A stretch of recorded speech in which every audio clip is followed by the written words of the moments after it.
感谢于市长，感谢北京市一直以来对北京人工智能发展和智源研究院的大力的支持。下面我们正式进入大会的报告环节。智源研究院自成立以来，积极地探索新型科研管理等体制的机制的创新，已经在创新研究、学术生态、成果转化等方面取得了重大的进展，而且取得了一系列的研究的成果。下面有请智源研究院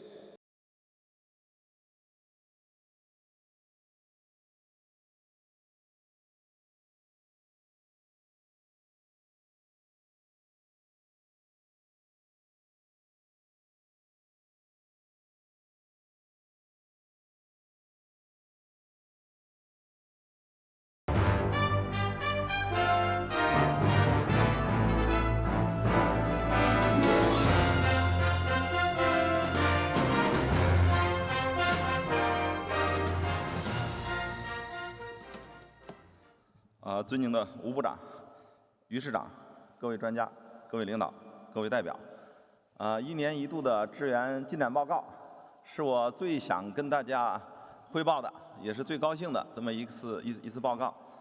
一年来呢，在大家的支持下，智源研究院又取得了新的成果。那么，我们先从今天大家可以说最热门的这个词开始这个汇报起，通用人工智能。那么有两个解释，一个呢叫 GAI，General Artificial Intelligence， 另外一个叫 AGI，Artificial General Intelligence。我想大多数咱们媒体大家理解的应该是第一个。确实，我们现在已经进入了通用人工智能时代。但是呢，在人工智能领域谈了20多年的是 AGI， 我们正在往这样的一个终极目标前进。所以目前呢，我们就处在从 GAI 往 AGI 迈进的这样的一个历史时期。要实现 AGI， 在过去的几次智源大会上，每年我们都会讲有3条技术路线。那么第一条技术路线，大数据加今天大家都在用的自监督学习加大算力形成的信息类的模型。第二种，基于这个虚拟的世界或者是真实的世界，通过强化学习来训练出来的具身模型。还有第3种，那就是直接抄自然进化的作业，抄答案，就是直接复制人脑，复制一个数字的这个一个电子。另外一个机构 Google DeepMind 的 DQN 深度强化学习网络为核心的，取得了一系列的进展。智源研究院呢，作为一个在这个通用人工智能方向一直在努力的机构，有一个不同于他们两个的这个特点，就是从第一性原理出发，真正的构造一个如果是从梦想的角度来说，从原子到有机分子到神经系统到身体的一个完整的这么一个智能系统 AGI。当然，这是一个大概要20年的目标才有可能实现的。那么在作为一个新型研发机构平台，那我们呢，其实在3个方向都在开展工作，也是今天我要给大家汇报的这个重点。第一个呢就是大模型方向，第二个呢具身方向，当然还有刚才说的这样的一个特色方向的进展。大模型这样的一个时代，大概在2018年就开始了，也就是智源研究院成立的那一年，就成为了全世界的一个大家公认的这么一个方向。在这个方向上，我们率先汇聚了 AI 领域的顶尖学者，我们叫志愿学者，开启了大模型的这个探索，率先组建了大模型的研究团队，成为今天中国大模型研究的主力。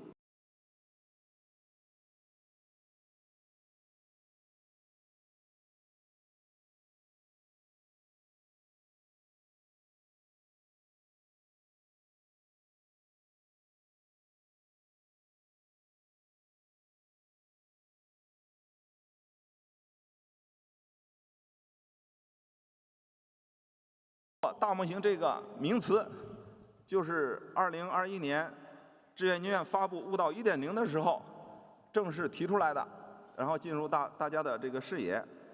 我们率先发布了悟道大模型，率先这个启动了大模型的测评旗舰项目，服务于大模型的行业的发展。我们率先呢倡导大模型开源开放，发布了 Flag Open 大模型开源系统，率先构建大模型的生态，包括今天的智源大会，还有这个10多万人的智源社区，都是大模型技术研讨的一个高地。其中呢，2021年6月份发布的悟道2.0的大模型，当时是这个我们国家第一个，也是当时全球最大的这个大模型，1.75万亿参数的大模型，在国际范围得到了这个广泛的反响。当然，现在大模型已经成为这个全社会这个关注的热点。那什么是大模型？我们认为呢，至少有3个特点，一个是规模要大，网络参数，神经网络的参数呢要达到100亿规模以上。第二个要有涌现性，这是人工智能发展60-70年来，今年可以说是最里程碑的这样的一个新的这个特性，就是涌现性，产生了预料之外的新能力。一个模型如果只能从原有的数据、原有的算法就能推导出来的结果，那不叫涌现。涌现一定是有全新的这个功能出现才可以。第3个就是通用性，它不限于专门问题或者专门的领域，具有通用性的，能够解决各类问题。当然，受限于模型目前的阶段，也不能说所有的问题都能解决，但是呢，它有很强的推广性。那么今天呢，我就特别高兴，这个宣布，智源呢正式推出全面开源的悟道3.0模型。第一个呢就是视觉大模型，是系列大模型，视觉的系列大模型。今年以来，智源呢连续发了6个视觉大模型。第一个呢是这个叫当时最强的10亿参数的视觉基础模型伊娃。通用性是它的最重要的特点。这个模型呢，通过语义学习和几何结构学习相结合，解决了视觉模型的通用性问题。在这个 ImageNet 分类、COGO 检测分割、Kinect 视频分类等广泛的视觉任务中取得了当时最强的性能。这些任务当初都要一个一个的专门的模型去做，我们靠一个通用模型实现了所有的这些专用模型的功能，而且呢性能比他们还要强。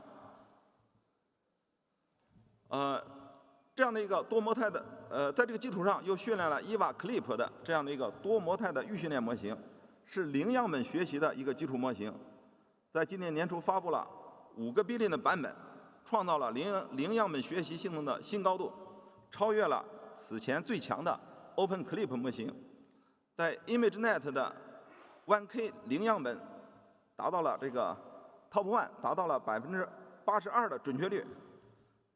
那么去年发布的伊娃 Clip 1 billion 版本，今年才被 Meta 发布的Dino 第2版模型追平。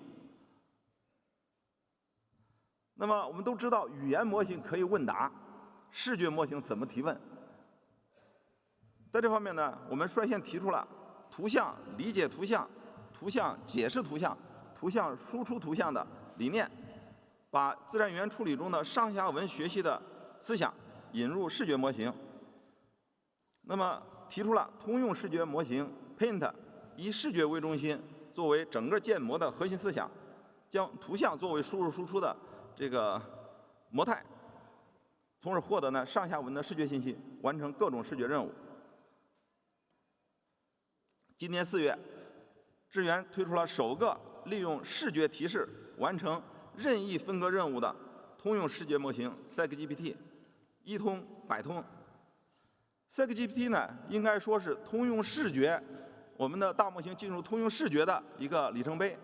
这个模型发布的时间和 Meta 发布的 Sam 是同一天发布的，碰巧撞车。这2个模型呢，都是通用视觉方面的这个可以说里程碑。那么 SIM 模型呢，它最大的特点叫一出即通，点一个点，简单的点一个点就能把这个物体精确的分割出来，这是可以说完美的解决了传统的图像分割问题。但是呢，这是一个物体 ，SegGPT 呢是一通百通，可以分割任意的物体，包括物体的任意的零件，甚至于一个物体的不同的表面，只要你是一个相对这个具有物理意义的这个结构，它都可以这个分割出来。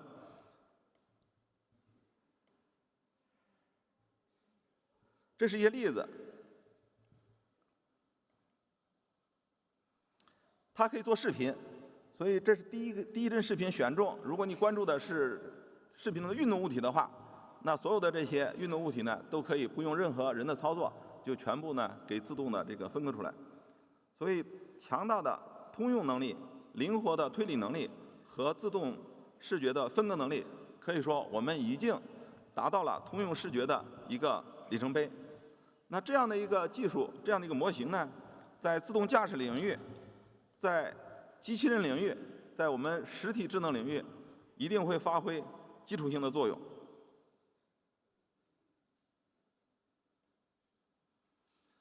当时发布这个模型之后，就有很多这个用户关注能不能做零样本的视频编辑，因为这也是这个传统在图像视频领域很重要的一个应用。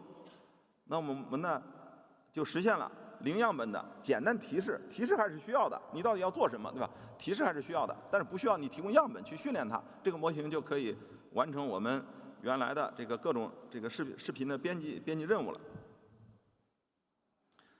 在这个基础上呢，我们进一步扩展了一个新的模型，一个接受多模态的输入、产生多模态输出的多模态大模型。这个模型呢，能够在多模态的序列中补全一切，而且能生成多模态的预测。我就请大家看这么几个例子啊。左上角的这个第一张图，这个模型呢，你给它这张图，它不是说给你解释这里边有太阳、有水、有船，它上来就告诉你这是莫奈的日出印象，然后给了很多认知意义上的解释。左边的第二个例子呢，是能够完成少样本的图文的理解，给2个图文对儿作为例子，模型呢就自动的完成任务。它知道你要干这样的事儿，对吧？给2个例子，那个比如说大熊猫是一个中国的这个国宝，中国人都很喜欢。好了，你再给个皮卡丘，它就会说皮卡丘是日本的一个明星的这个动画，日本人都很喜欢这个角色。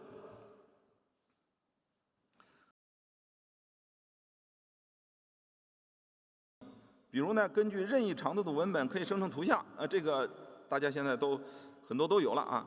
中间呢是一个图生成，图生成是什么意思呢？就是你给它一对图像，它开始推理。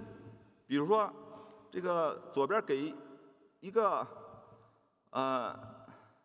小狗的下面那个图啊，给一个小狗的图像，加上还有另外一幅老虎的图像，它就猜你可能要一个狗形状的老虎，所以就产生了一个狗头老虎的这样的一个图像，叫虎头的这样的一个图像。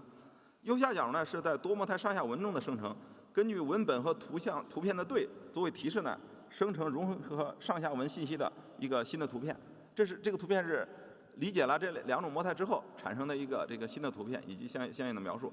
还有更多的能力，我们还在挖掘。我们也希望呢，尽快呢有更多的这个合作来挖掘这种可以说多模态模型蕴含的无穷无尽的潜力。所以总的来说呢，把上下文类似于语言这样的上下文的一种学习能力引进图像之后，其实有更丰富、更让大家兴奋的新的这种通用智能呢，能够激发出来。语言模型可以说是大模型中现在竞争的这个热点。那悟道 3.0 呢，我们今天呢正式发布语言大模型悟道天鹰和对大模型进行评测的一个体系，叫天秤。悟道天鹰 Aquila 语言大模型呢，是第一个中英文双语、支持商用、符合数据合规要求的数据大模型，所以大家可以放心的去用，还可以放心的商业化。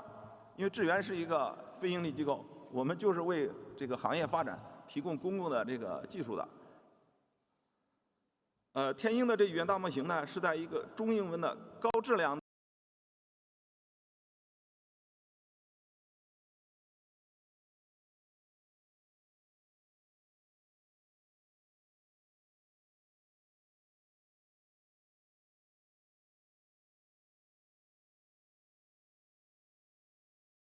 短的训练时间，获得比其他的开源模型更优的性能。这是一个系列模型，我们会这个这一次呢，我们这个发布的是7B 和33B，就是70亿参数和330亿参数的基础模型，和 Aquila Chat 就是对话模型，也是这2个参数规模，以及呢 Aquila Code 代码模型、文本代码生成模型。后续呢，这些代码模型以及呢这个升级的都会开源。Aquila 基础模型呢，技术上继承了 GPT-3、Llama 等的架构的这个优点，那么替换了一批更高效的底层算子，重新设计了中英文双语的 Tokenizer， 升级了 BM Train 的并行训练的方法。在 Aquila 的训练过程中，实现了比 MacTran 加 DeepSpeech Zero 2近8倍的训练效率的提升，所以我们有信心后续给大家提供更大规模的这个更适合这个产品化的模型。这个模型呢，已经这个具备了很强的这个能力，对话能力。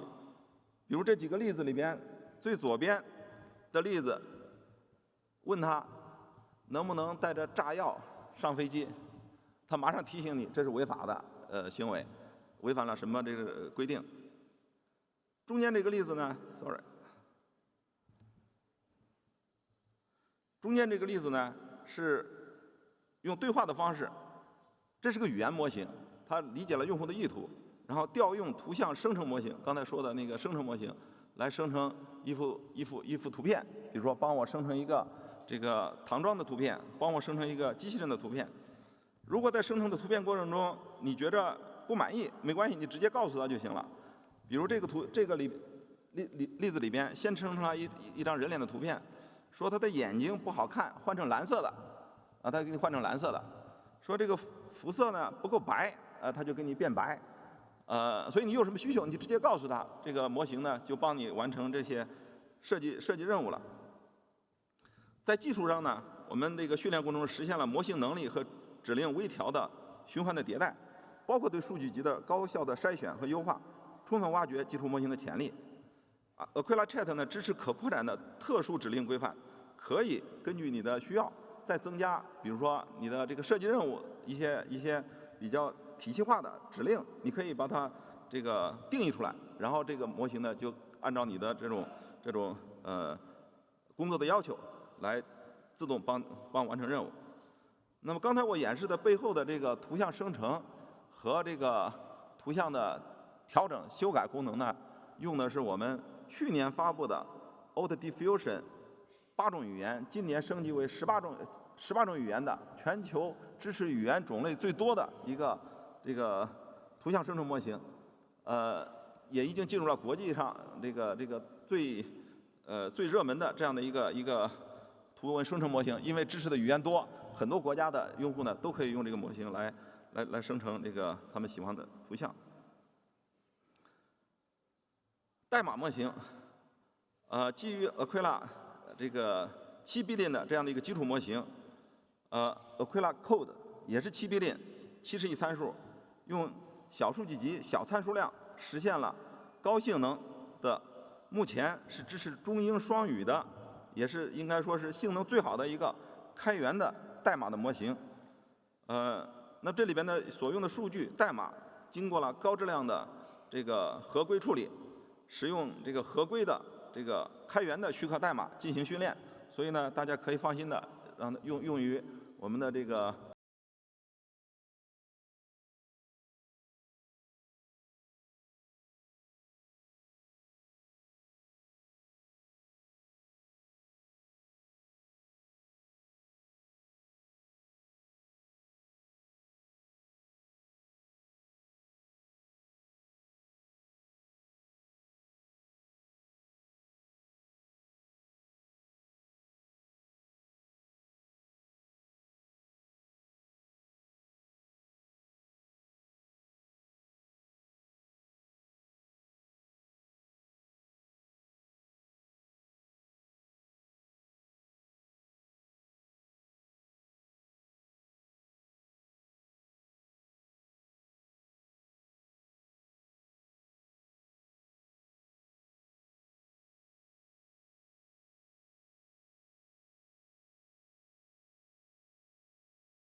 这个中心呢正致力于开发基于结构的大分子，大分子包括蛋白质，包括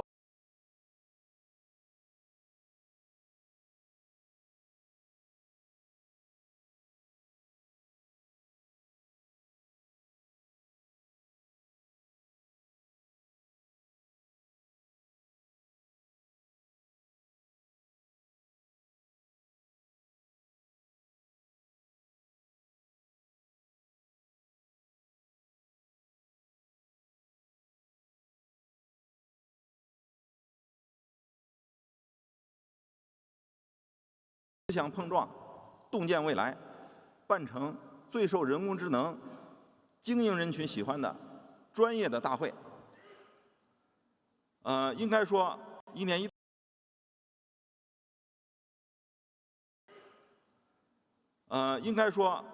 一度的这样大会已经成为北京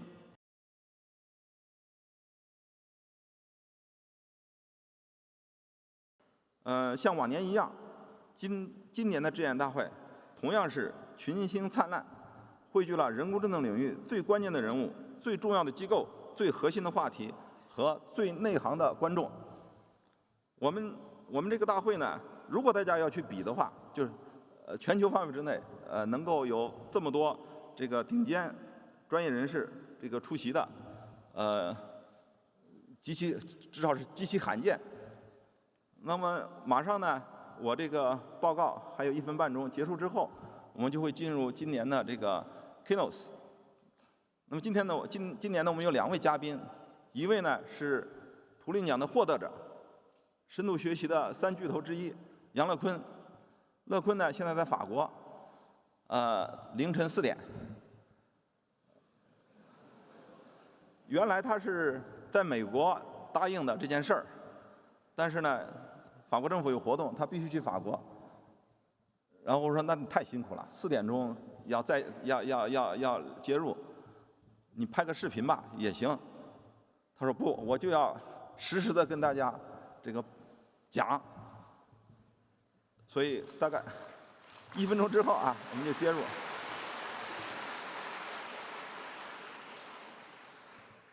那么我们上午的第2位嘉宾呢 ，Max Tegmark， 他已经在前台就座了。等会儿呢，他会分享他的观点。这2位嘉宾呢，观点是有一定的对立的。乐坤认为，我们应该乐观的发展通用人工智能。现在远远没有到这个应该紧张的时候。泰格马克说，现在就要这个加强管理和控制。等会儿我们听他们的精彩的观点。当然，安全、伦理、风险，这肯定是我们应该关注的高度关注的话题。明天呢，明天全天的一个关于 AI 安全的论坛，有很多著名的专家。这里边呢包括UC Berkeley 的著名的人工智能教授，也是可以说几千万人都是读着他的书学的 AI。Russell 教授，他也已经在现场，这会儿不在现场，他明天会现场跟大家进行这个交流。还有呢，我们的深度学习的教父 Jeffrey Hinton 老先生身体不好，本来前年答应来讲，在最后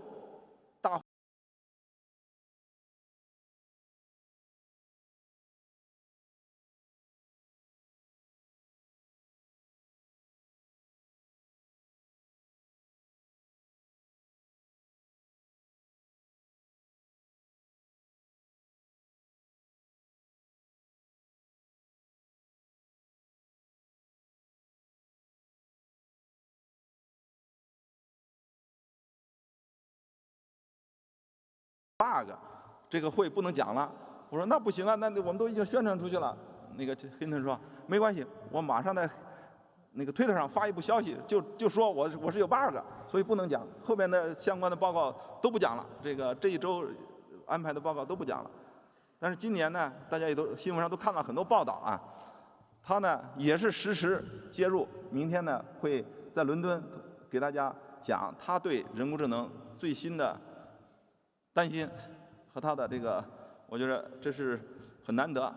当然还有一位难得的人物，就是大家关注度很高的 OpenAI 的CEO Sam 奥特曼，也是明天实时呢在线跟大家进行这个在这个论坛上跟大家进行交流。那这次会呢，我们差不多跟往年是这个类似的规模，有20个论坛，100场报告，顶尖的专家、顶尖的观众，让我们呢共同来享受这2天的纯粹的、专业的 AI 的最新的思想、最新的进展。谢谢大家。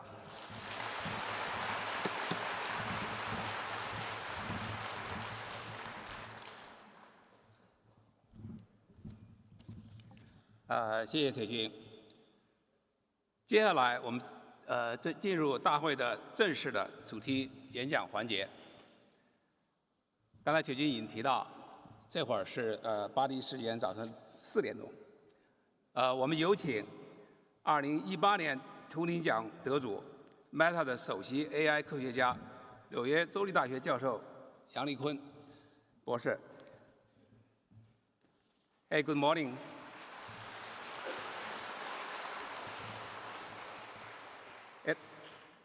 Good morning, Yang. Good morning. It is really a great honor and a privilege to have Professor Yang Lecun to speak at this BAI conference.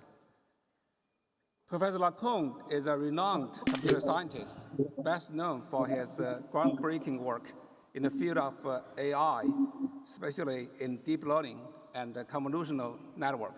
So when we talk about CNN, in this field in AI, we're not referring to the TV station, but we're referring to Yang Lecun's work, convolutional neural net.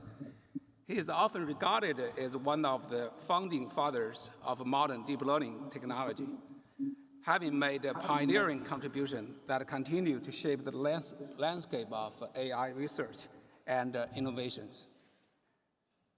Professor Lecun has been the recipient of numerous prestigious awards and honors throughout his career. Most notably, in 2018, he received the Turing Award, what we call the Nobel Prize in Computer Science. Today, Professor Lecun will give a speech entitled "Toward the Machines That Can Learn, Reason, and Plan." Let's welcome Professor Lecun.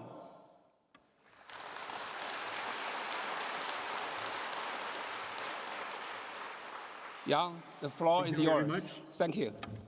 All right. Thank you very much for the introduction. I hope you can hear me fine.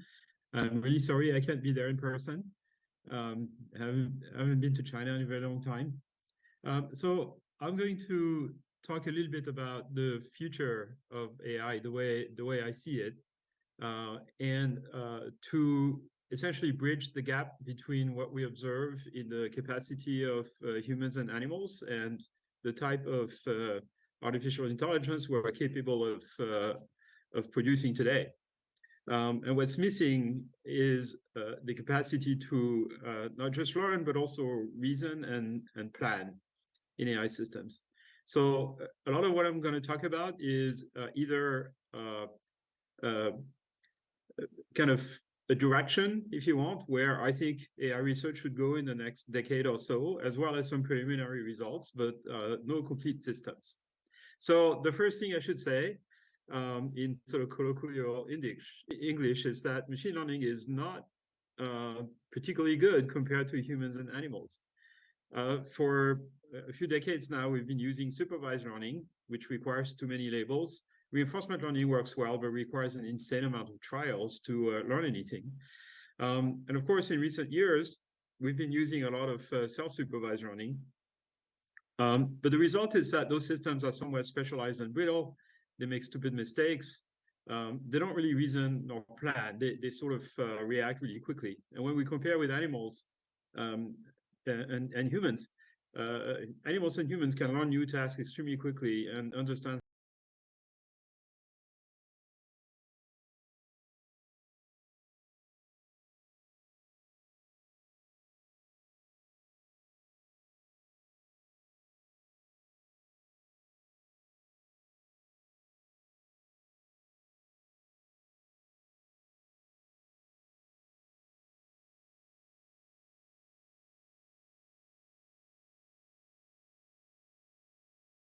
works and can reason and plan. And they have some level of common sense that machines still don't have. And that's a problem.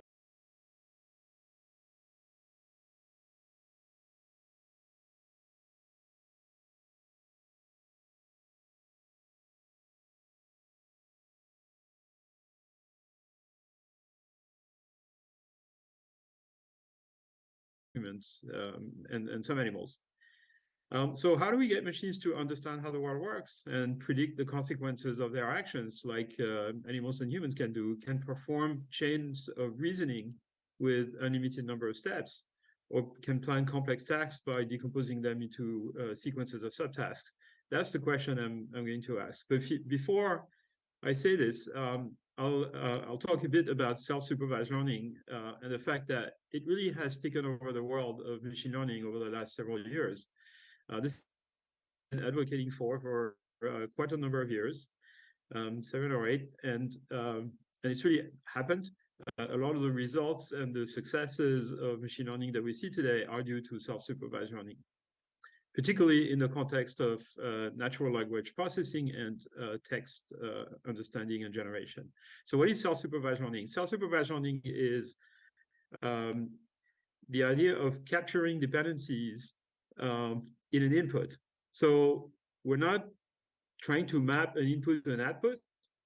We're just being provided with an input. And in the most common paradigm, we mask a part of the input and we feed it to a machine learning system. And then we reveal the rest of the input and then train the system to capture the dependency between the part that we see and the part that we don't yet see. Sometimes it is done by predicting the part that is missing, and sometimes not entirely predicting, and that's well explained in a few minutes. So that's the idea of self-supervised learning. It's called self-supervised because we essentially use supervised learning methods, but we apply them to the input itself as opposed to kind of mapping to a separate output that is provided by humans.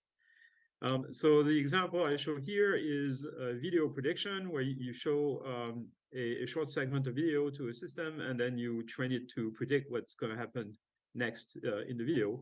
But it's not just predicting the future, it could be predicting kind of data in the middle. So this type of method has been astonishingly successful in the context of natural language processing, and all the success that we've seen recently in large language models are a version of this idea, right? So the basic principle here is that you take an input, a text, let's say a window over a piece of text.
Full 各位来宾，不好意思，看来法国的WiFi 的服务还是不太可靠啊，尤其是在这个旅馆里面的WiFi。我们给他几秒钟，看他再重新上线啊。他现在重新连一下。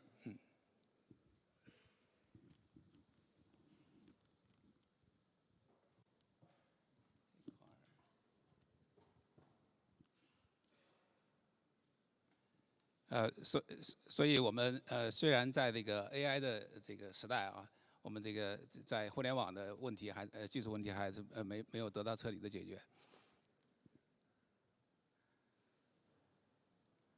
对，我们正在重新连线。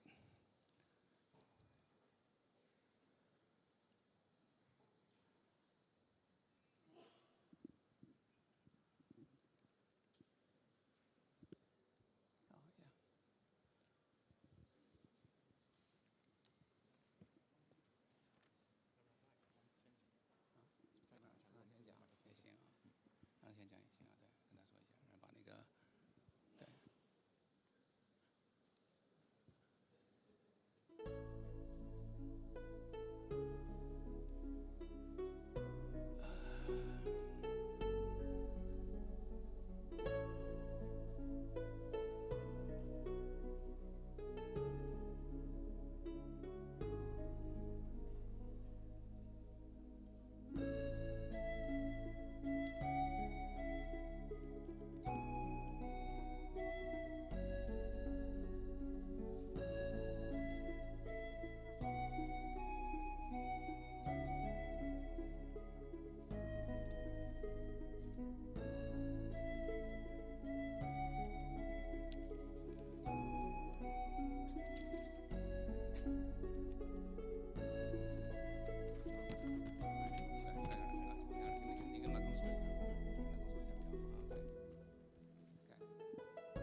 好，我们很快，这个那空教授又上线了，OK。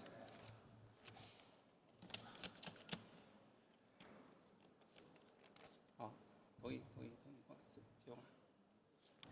My apology. It Okay, turns here out we my go. computer has a hardware problem and just crashed. So I had to reboot. I hope this is going to take us to the end. Okay, so I was saying this self-supervised learning technique consists in taking a piece of text, removing some of the words in that text, and then training a very large neural net to predict the words that are missing.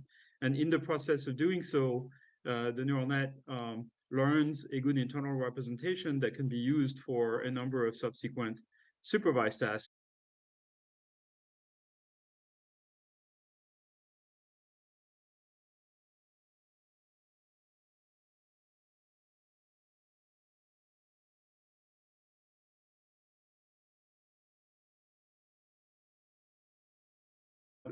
In the case of text, those systems are autoregressive. So the way they're trained using self-supervised learning is by not predicting random missing words, but by predicting only the last word, right? So you take a sequence of words, suppress the last word, and then train a system to predict the last word, the last token. They're not necessarily words, but subword units.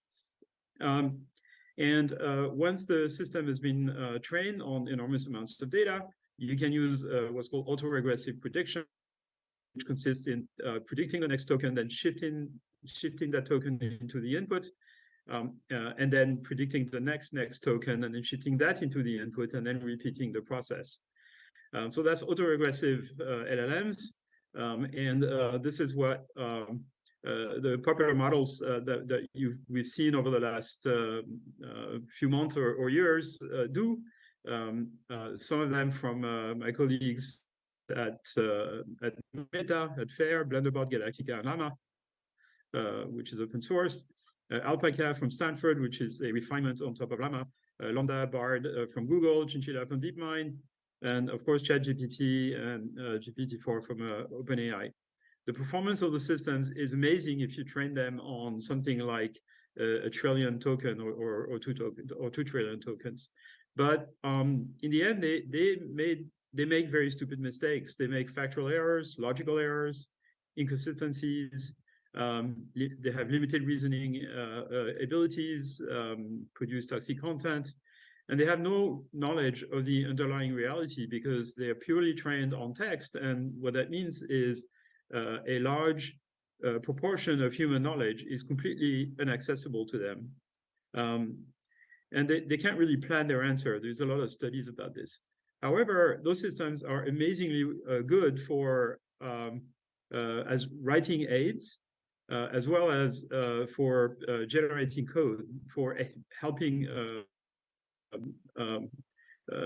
programmers writing code. So you can ask them various things to write code in various languages, and it works pretty well. It gives you a good start.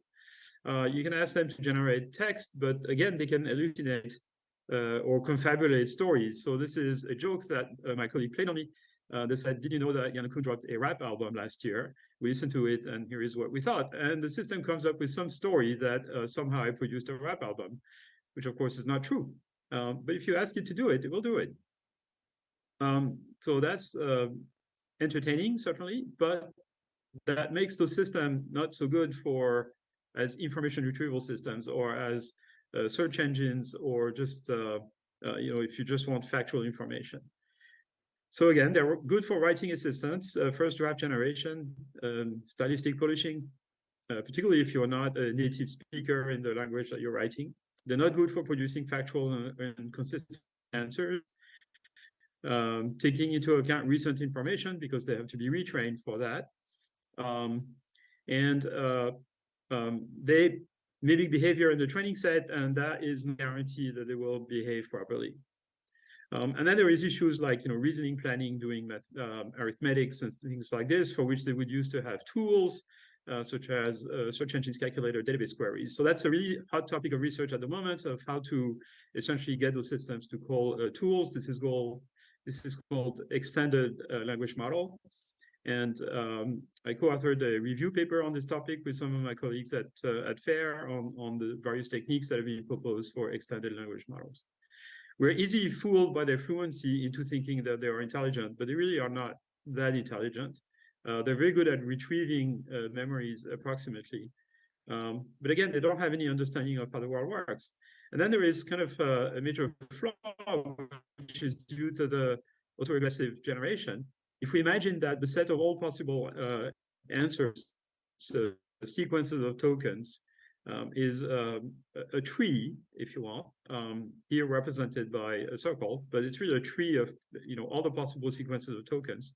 Within this enormous tree, there's a small subtree that corresponds to the correct answers to the prompt that was given. And so if we imagine that there is an average probability E that any produced tokens takes us outside of that set of correct answers, and the errors that are produced are independent, then the probability that the answer of length n is correct is 1 minus e to the power n. And what that means is that there is an exponentially diverging process that will take us out of the tree of correct answers. And this is due to the autoregressive prediction process. There's no way to fix this other than making e as small as possible. And so we have to kind of redesign the system in such a way that it doesn't do that. And in fact, other people have pointed the limitations of some of those systems. So I co-wrote a paper, which is actually a philosophy paper with my colleague Jacob Browning, who is a philosopher, about the limits of training AI systems using language only. The fact that those systems have no experience of the physical world, and that makes them very limited. There's a number of papers either by cognitive scientists, such as the one on the left here from MIT group, that basically says, the kind of intelligence that the system has is very restricted compared to what we observe in humans and animals. And there are other papers by people who come from sort of more classical AI, if you want, sort of not machine learning based, that try to analyze the planning ability of those systems and basically conclude that those systems cannot really plan, at least not in ways that are similar to what people were doing with sort of more classical AI search and planning. So how is it that humans and animals can learn so quickly? And what we see is that babies learn an enormous amount of background knowledge about how the world works in the first few months of life. They learn very basic concepts like object permanence, the fact that the world is three-dimensional, the difference between animate and inanimate objects, the notion of stability, the learning of natural categories, and the learning of very basic things like gravity, the fact that when an object is not supported, it's going to fall. Babies learn this around the age of 9 months, according to this chart that was put together by my colleague Emmanuel Dupuy. So if you show a 5-month-old baby, the scenario here at the bottom left, where a little car is on a platform and you push the car off the platform and it appears to float in the air, 5-month-old baby are not surprised, but 10-month-old baby will be extremely surprised and look at the scene like the little girl at the bottom here, because in the meantime they've learned that objects are not supposed to stay in the air; they're supposed to fall under gravity. And so those basic concepts are learned in the first few months of life. And I think what we should reproduce with machines is this ability to learn how the world works by watching the world go by or experiencing the world. So how is it that any teenager can learn to drive a car in 20 hours of practice, and we still don't have completely reliable level 5 autonomous driving, at least not without having extensive engineering and mapping and LiDARs and all kinds of sensors, right? So obviously we're missing something big. How is it that we have systems that are fluent, that can pass the law exams or medical exams, but we don't have domestic robots that can clear up the dinner table and fill up the dishwasher, right? This is something that any 10-year-old can learn in minutes. And we still don't have machines that can come anywhere close to doing this. So, we're obviously missing something extremely major in the AI systems that we currently have. We're nowhere near reaching human-level intelligence. So how are we going to do this? And in fact, I've kind of identified 3 major challenges for AI over the next few years: learning representations and predictive models of the world, of course, using self-supervised learning, learning to reason. So this corresponds to the idea from psychology, from Daniel Kahneman, for example, of system 2 versus system 1. So system 1 is the kind of human action or behavior that corresponds to sort of subconscious computation, things that you do without thinking about them.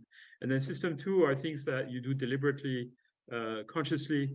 You use the full power of your mind. And current AI systems basically only do system 1 and not very good at all. And then the last thing is learning to plan complex action sequences hierarchically by sort of decomposing complex tasks into simpler ones. So I wrote a vision paper about a year ago that I put up on Open Review that you're invited to look at, which is basically my proposal for where I think AI research should go over the next 10 years. The title is A Path Towards Autonomous Machine Intelligence, and which is sort of a written version of the talk you're hearing right now, if you want. It's based around this idea that we can organize a variety of modules into what's called a cognitive architecture. And within this system I'm proposing, the centerpiece is the world model. So the world model is something that the system can use to basically imagine a scenario, imagine what's going to happen, perhaps as a consequence of its act. So the purpose of the entire system is to figure out a sequence of actions that, according to its own prediction using its world model, is going to minimize a series of costs. So the costs, you can think of them as measuring the level of discomfort of this agent. And by the way, many of those modules have corresponding subsystems in the brain. The COS module is in the basal ganglia. The world model, the prefrontal cortex. Short-term memory would be the hippocampus. The actor could be the prefrontal cortex, and of course, the perception system is the back of the brain, where all the perception is analysis of sensors is performed. So the way this system operates is that it perceives the state of the world, combines that with its sort of previous idea of the state of the world that may be stored in a memory, and then uses the world model to predict what would happen if the world just evolves, or what would happen as a consequence of actions that the agent.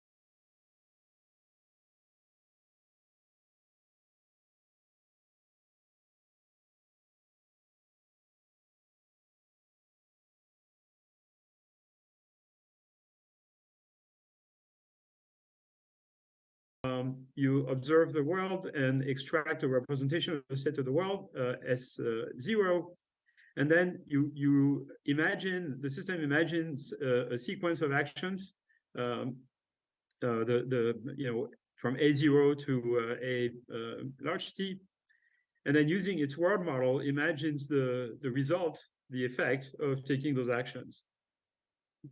Those predicted states are fed to a cost function, and the entire purpose of the system is basically to figure out a sequence of actions that will minimize the cost according to the prediction. So this world model here that is repeatedly applied at every time step essentially predicts a representation of the state of the world at time t plus 1 from a representation of the world at time t and an imagined proposed action. This idea is very much similar to what people in optimal control call model predictive control.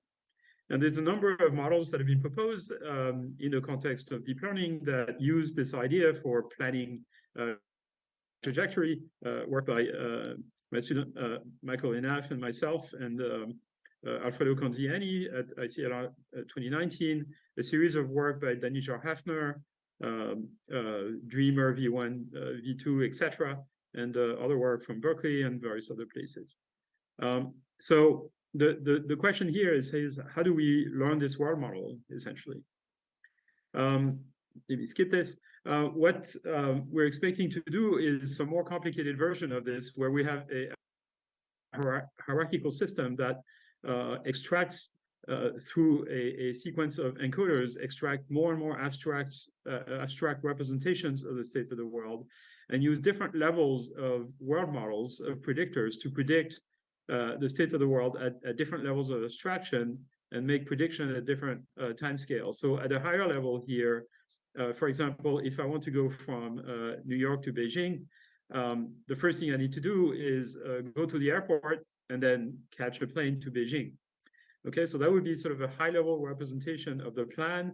The ultimate cost function could represent my distance from Beijing, for example. And then the first action would be go to the airport, and my state would be, am I at the airport? And then the second action would be catch a plane to Beijing. Now, how do I go to the airport from, let's say, my office in New York? Well, the first thing I need to do is go down to the street and catch a taxi and tell it to go to the airport. And then how do I get down on the street? I have to stand up from my chair, go to the exit, open the door, go on the street, etc. And then you can imagine decomposing this task all the way down to the millisecond by millisecond muscle control that you need to do to accomplish this task. So all complex tasks are accomplished hierarchically in this way. And this is a big problem that we don't know how to solve with machine learning today. So this architecture that I'm showing here, no one has built it yet. No one has proved that you can make it work. So I think that's a big challenge, hierarchical planning.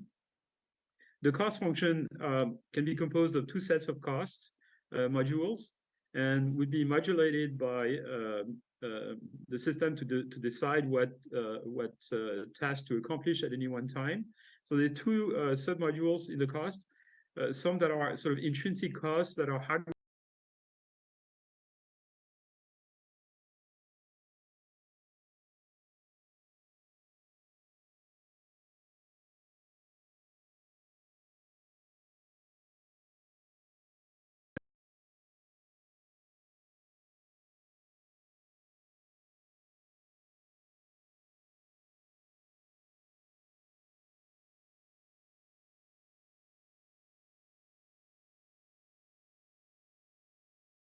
input costs that are optimized at inference time. And so you can guarantee that those criteria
have to predict every single details about why. So this is not too much of a problem when you're predicting words.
that represent everything you don't know about the world, all the unobserved variables that represent the state of the world that would allow you to predict what's going to happen next.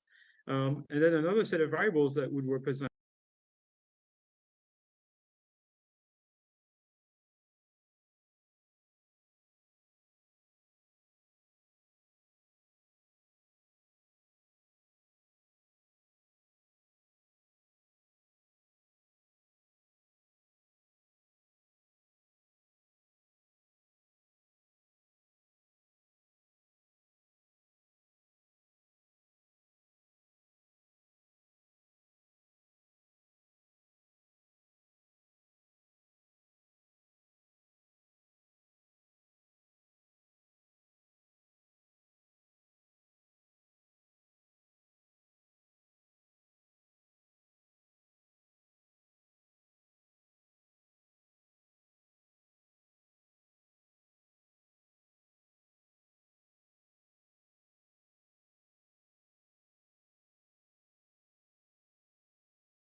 of information we want the system to learn to extract.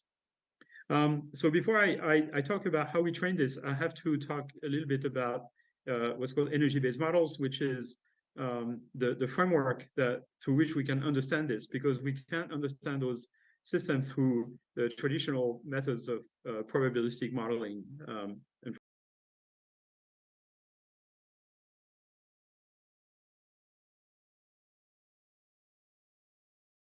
So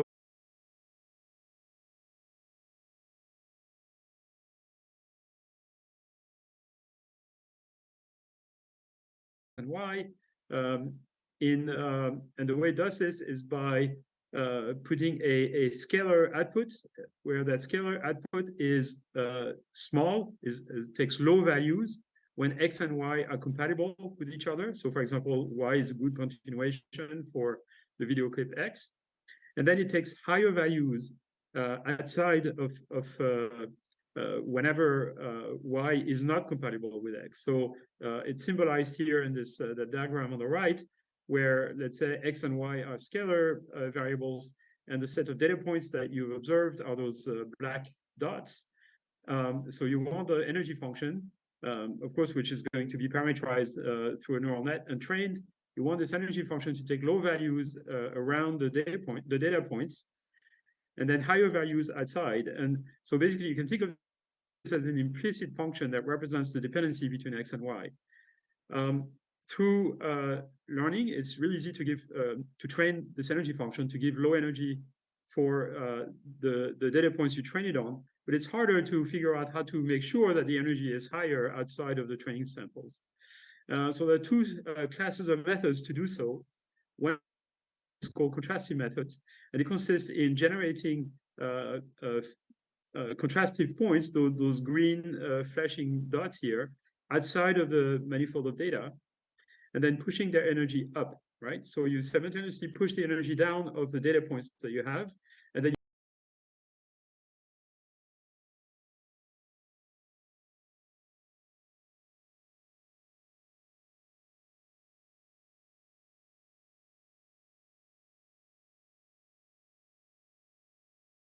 generate contrastive data points.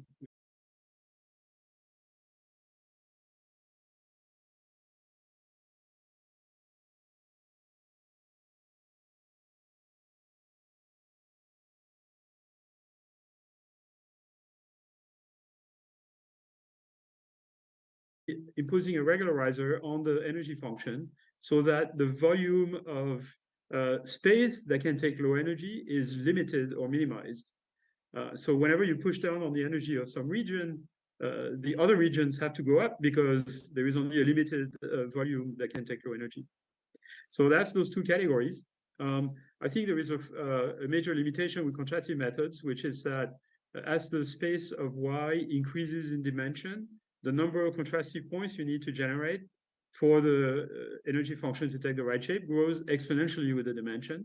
And I think that's a flaw. Whereas regularized methods tend to be more efficient by basically minimizing the volume of space that can take low energy. So how we so basically, I'm asking you to accept four things. The first thing is to abandon generative models. Okay, this is not very popular at the moment because generative models are all the rage. Everybody is talking about them. What I'm saying is that if you want to have a system that can learn world models, it cannot do this by just generating, being trained to produce video frames, for example, because it's too complicated to make predictions in high-dimensional continuous spaces. So we have to use those joint embedding architectures, which means we have to abandon the idea that we're going to have generative models. For text, it's fine, but not for video. We have to abandon the idea of using probabilistic modeling and use those energy-based framework. The reason being that you cannot, if you're going to run Y through an encoder, you cannot invert this encoder function to produce a conditional probability P of Y given X. This is not possible in this context. You have to abandon the idea that you're going to model a distribution. You're just going to compute this energy function, which is a proxy, a simpler proxy for something like a distribution. I'm also telling you to abandon contrastive methods in favor of those regularized methods. And of course, for many years now, I've said that if reinforcement learning should be minimized, we should minimize the use of reinforcement learning because it's extremely inefficient. So basically use planning whenever we can and only use reinforcement learning where we have no choice. So what are those regularized methods for joint embedding? And this is really kind of the core of the talk, if you want, the interesting part. Okay, so here's the problem. We're going to have a collapse issue, which is that if we just train one of those joint embedding predictive architecture to minimize the prediction error, which is the error you make of predicting the representation of Y from the representation of X, it's not going to work. The system is basically going to collapse because it's going to ignore X and Y, produce SX and XY vectors that are constant so that the prediction error is 0. And that model is not going to capture the dependency between X and Y because it's going to give you 0 energy for everything, right? You will have succeeded in making the energy low on your training samples, but the energy will be 0 everywhere. So you have to prevent this collapse from happening. And the technique that I'm proposing here is to essentially have some measure of the information content of SX and the information content of SY and maximize them. Okay, so find a way of maximizing the information content of both SX and XY, and that will prevent this collapse. And in fact, this has the regularization effect I was telling you earlier, basically minimizing the volume of space that can take low energy. If you have a latent variable for the predictor, you also need to regularize the information content of that latent variable, but there you need to minimize the information content. If you have a latent variable that is too informative, you're also going to have a collapsed model that predicts, that has 0 energy for any pair XY. So how are we going to maximize the information content of SX and XY? So a simple way in which those systems can collapse is by making SX and SY constant. You can prevent this from happening by having a cost function at learning time that basically guarantees that the standard deviation of all the components of SX is above a certain threshold, in this case 1. So this is a hinge loss that pushes the standard deviation of the every component of S to be larger than 1. Okay, so the system cannot put just constant outputs, and this is computed over a batch, if you want, of a few samples. We do the same thing for both SX and SY. So this is called variance regularization, and there's a number of papers here at the bottom that have been using this method. Coming out of my group from Meta, Barlow twins, which was the first version of this, VCREG, which is an improved version, VCREG-L for image segmentation, and this is similar to a work by Yi Ma at Berkeley. He's actually now in Hong Kong for some time, co-authored with Harry Shum, called MCR squared, which has a very similar idea. So that is not sufficient to prevent the system from collapsing, because the system could choose to make all the components of SX equal or very correlated. And so what you have to do as well is basically minimize the off-diagonal terms of the covariance matrix of Sx. So you take pairs of coordinates, measure their covariance, and for two different coordinates, you try to minimize the covariance term. So basically, the cost function is the square of the covariance term for every pair of variables. So that will decorrelate the variables, and that's still not sufficient. And so what we do is play a trick here. We run Sx through an expander module that produces a larger vector Vx. And then we apply the variance covariance criterion to this larger vector Vx. And this actually has the effect, and we have some papers on this. This will have the effect of making the components of Sx more independent with each other, at least pairwise independent. So this method is called VICREG, and that means variance, invariance, covariance regularization. So variance is this criterion, covariance is that criterion, and then invariance is this prediction criterion. VICREG. We're really happy with that method. It works really well. So we can train one of those joint embedding architectures with pairs of images, which are distorted versions of each other.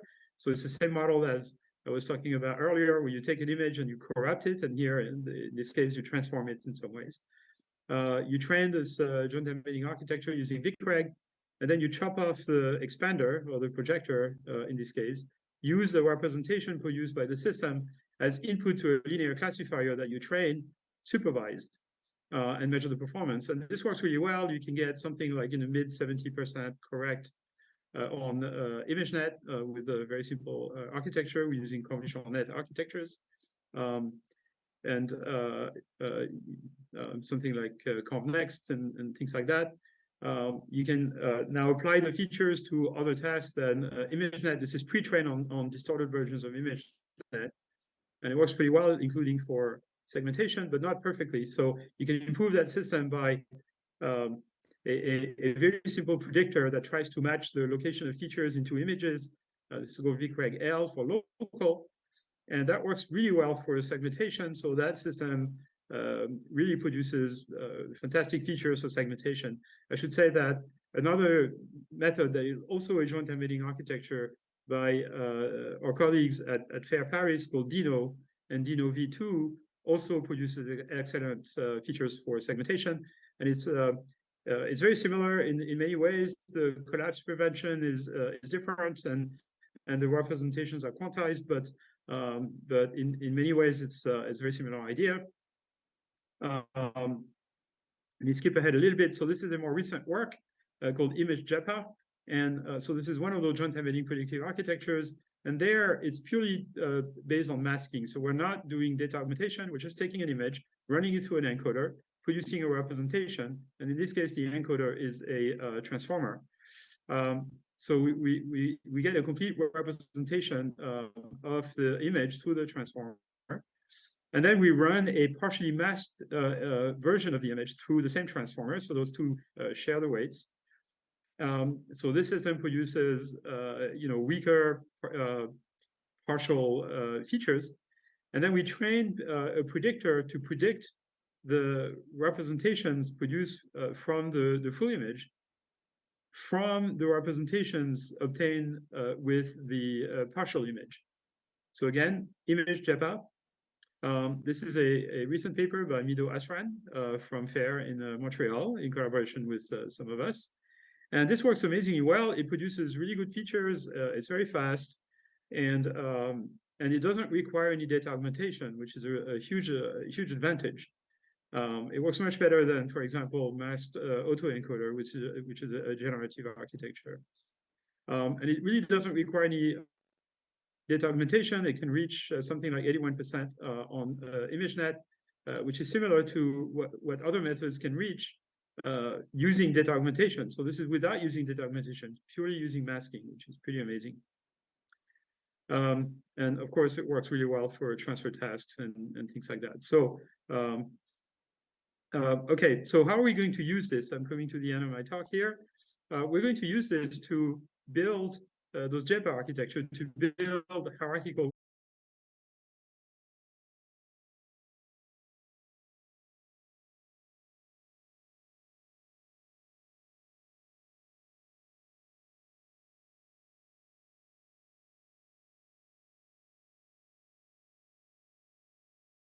to extract low-level representations of the input and make predictions at short term with lots of details. Or what we can do is run through another encoder that is going to extract a higher level abstract representation and make predictions that are longer term, so further in the future. The low level may involve actions that are real actions in the real world, and the higher level will involve latent variables that may represent high level actions that do not correspond to real actions. And we could use the system, this architecture, in the context of hierarchical planning that I was describing at the beginning of the talk. So we built some versions of this type of hierarchical architecture for video prediction. We don't think we have a perfect recipe yet, but we have something that seems to learn pretty good features from video. So it basically takes 2 frames from a video, runs them through encoders, and then has some predictor that tries to predict the representation of the lower frame from the representation of the first frame, but it does this hierarchically, and simultaneously the same encoder is used to and trained from images using the VCRAG criterion I was talking about earlier. Both of them use VCRAG VCRAG regularization at every level. So I'm not going to describe the details of this architecture, but basically it's a large convolutional net, and the predictors have a particular structure that basically force the representations to follow some sort of geometric warping, and the warp vector fields are predicted from top to bottom, and basically that system spontaneously, using self-supervised learning, learns the distortion between 2 successive frames in a video and learns to extract representation that represent all the information. If you train that simultaneously with a sort of global image recognition criterion, you get systems in the end that can estimate flow, optical flow, but also can extract representations that can be used for object recognition and segmentation.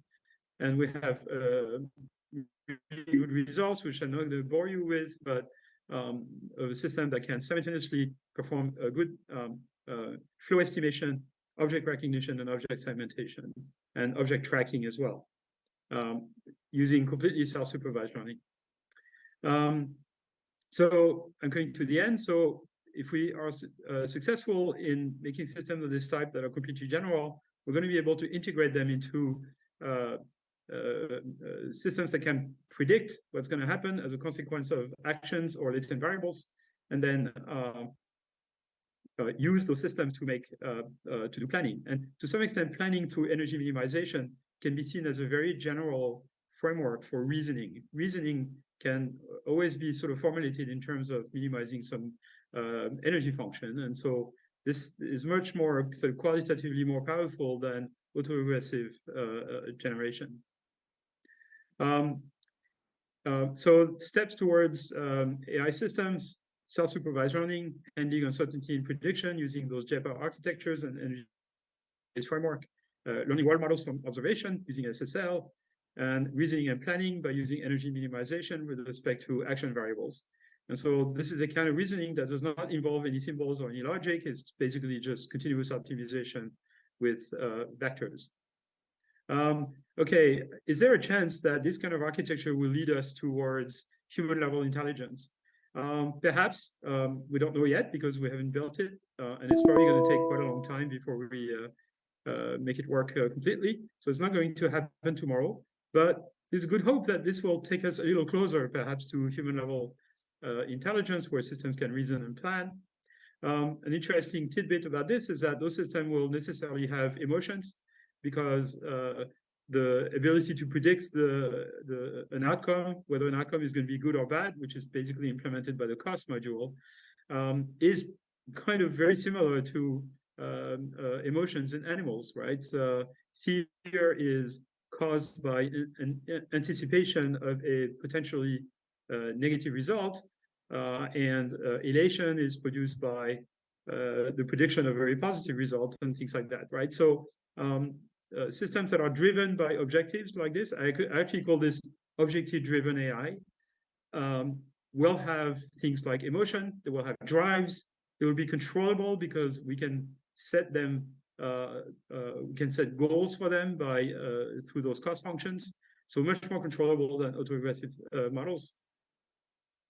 And by designing those cost functions appropriately, we can make sure that those systems won't want to take over the world, and on the contrary, be subservient to humans and safe. And I'm going to stop here and thank you very much for your attention.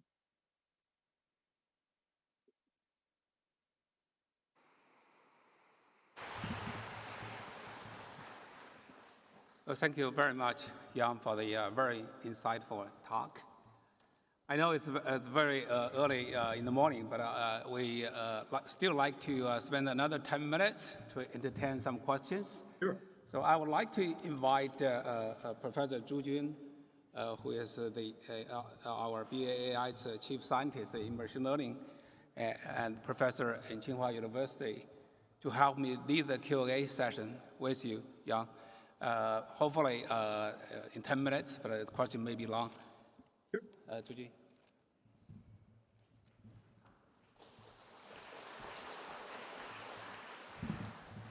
Hello, hello, Professor Lecun. Nice to see you again. So it's my great honor to host the Q&A session. So first of all, thank you again for get up so early to deliver this very thoughtful and, as usual, very sharp talks with so many insight. So considering the time constraint, I selected a few questions. We have many questions we'd like to ask, but I selected a few to ask you. So as you said in your talk, so you say a few issues about generative models. So many of them I also agree with you. But regarding the very basic principle of these generative models, I still have a question to you. So by definition, these generative models actually they often define to output a probability over multiple choices, right? In principle. So also, when we apply generative models, diversity and creativity is a desirable property. So we often package this model to output diverse results. So does that mean actually the factual error or logical error inconsistency is not avoidable for such models, even you have infinite data? Because in many cases, the data may have conflicting facts, right? So you also mentioned about uncertainty in the prediction. So that's my first question. So what's your thought on this? Yeah. Right. So I don't think the issues with autoregressive prediction model, generative models, are fixable by preserving the autoregressive generation. I think those systems are inherently uncontrollable. And so I think they have to be replaced by the kind of architecture I'm proposing, where you do at inference time, you have the system optimize some cost and some criteria.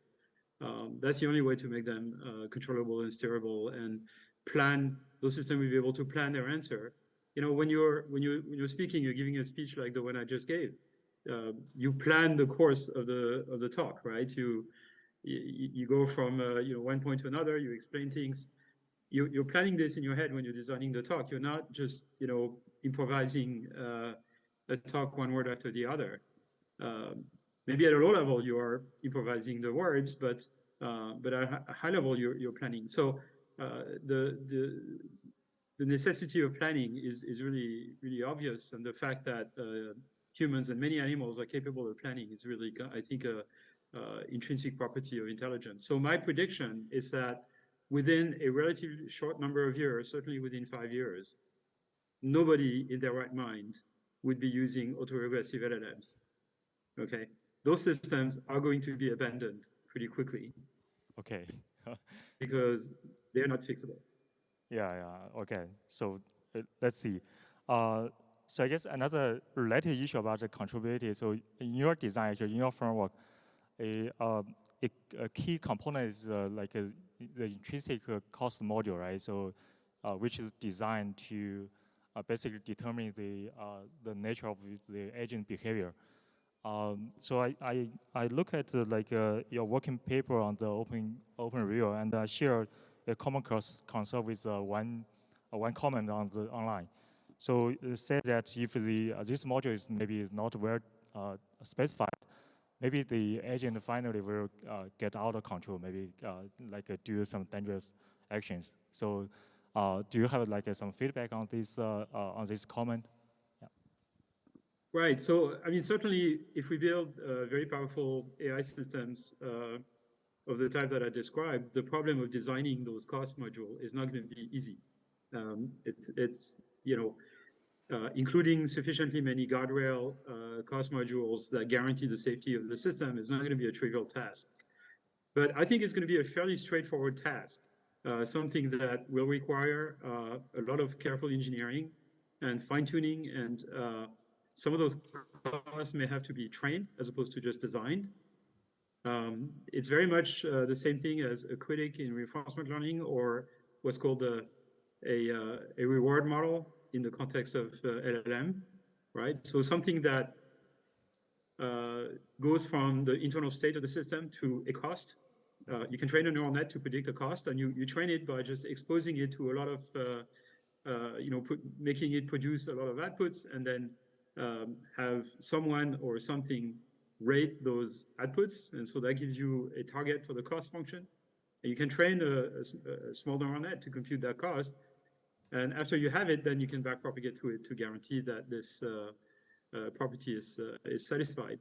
So yeah, I mean, designing cost, I think we're going to have to move from designing architectures and designing prompts for LLM towards designing cost functions, because those cost functions are going to be driving the nature of the behavior of our systems. Okay. And contrary to some of my colleagues who are more negative about the future, I think this problem of designing the cost so that they are aligned with human values is eminently doable, and it's not something that, if we do it wrong once, it's not going to be the case that the AI systems are going to escape our control and take over the world, right? I mean, we will have a lot of ways to engineer those things pretty well before we deploy them. Yeah, I agree with that. So, so another technical question is also related to this one is that I noticed that in your design of the the modules in the JPA or hierarchical JPA, so almost all modules are differentiable, right? So yeah, maybe you can use a big progression to train. But there also another field like symbolic logic that can that represent a discrete maybe. In some form can to formulate the constraint we like to put, for example, in the intrinsic cost module. So do you have some special consideration to bridge these two, or simply just ignore this symbolic logic field? Yeah. Right. So I think, yeah, I mean, there is a whole subfield of neurosymbolic architectures that try to combine, trainable neural nets together with symbolic manipulation and things like this. I'm very skeptical of those approaches because of the fact that symbolic manipulation is non-differentiable. So it's essentially incompatible with deep learning or with gradient-based learning, and certainly with gradient-based inference of the type that I described. So I think we should make every effort to use differentiable modules everywhere, including the cost functions. Now, there's probably a certain number of situations where the costs that we can implement are not differentiable. And for this, the optimization procedure that will perform the inference may have to use combinatorial optimization as opposed to gradient-based optimization. But I think that should be a last resort because zeroth order gradient-free optimization is much less efficient than gradient-based. So if you can have differentiable approximation of your cost function, you should use that as much as possible. To some extent, we do this already. When we train a classifier, the cost function that we want to minimize is the number of errors, right? But that's non-differentiable. So what we use is a proxy for that cost, which is differentiable, something like the cost entropy of the output, the log cost entropy of the output of the system with the desired output distribution, or something like E square or hinge loss, right? So those are all upper bounds basically on the binary loss that is not differentiable, that we cannot optimize easily. So we're very familiar with this idea that we have to use cost functions that are differentiable approximations of the cost that we actually want to minimize. Okay, yeah.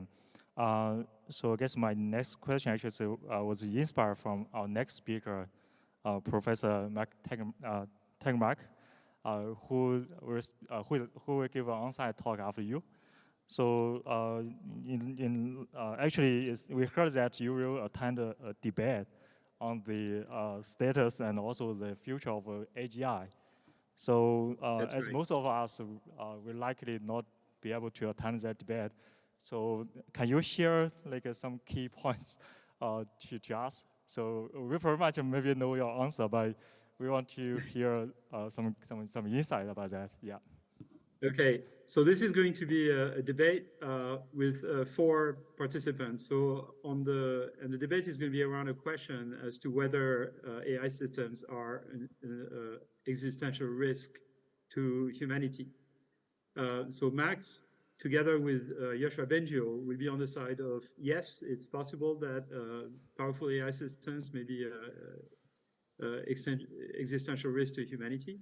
And then on the side of no, will be myself and Melanie Mitchell from the Santa Fe Institute. And our argument is not going to be that there is no risk. Our argument is going to be that those risks, while they exist, are easily mitigated or suppressed through careful engineering. My argument for this is that, today, asking people whether we can make super intelligent system safe for humanity cannot be answered because we don't have a complete design for a super intelligent system, right? So until you have a basic design for something, you cannot make it safe. It's as if you asked in 1930, if you asked an aeronautical engineer, can you make a turbojet safe and reliable?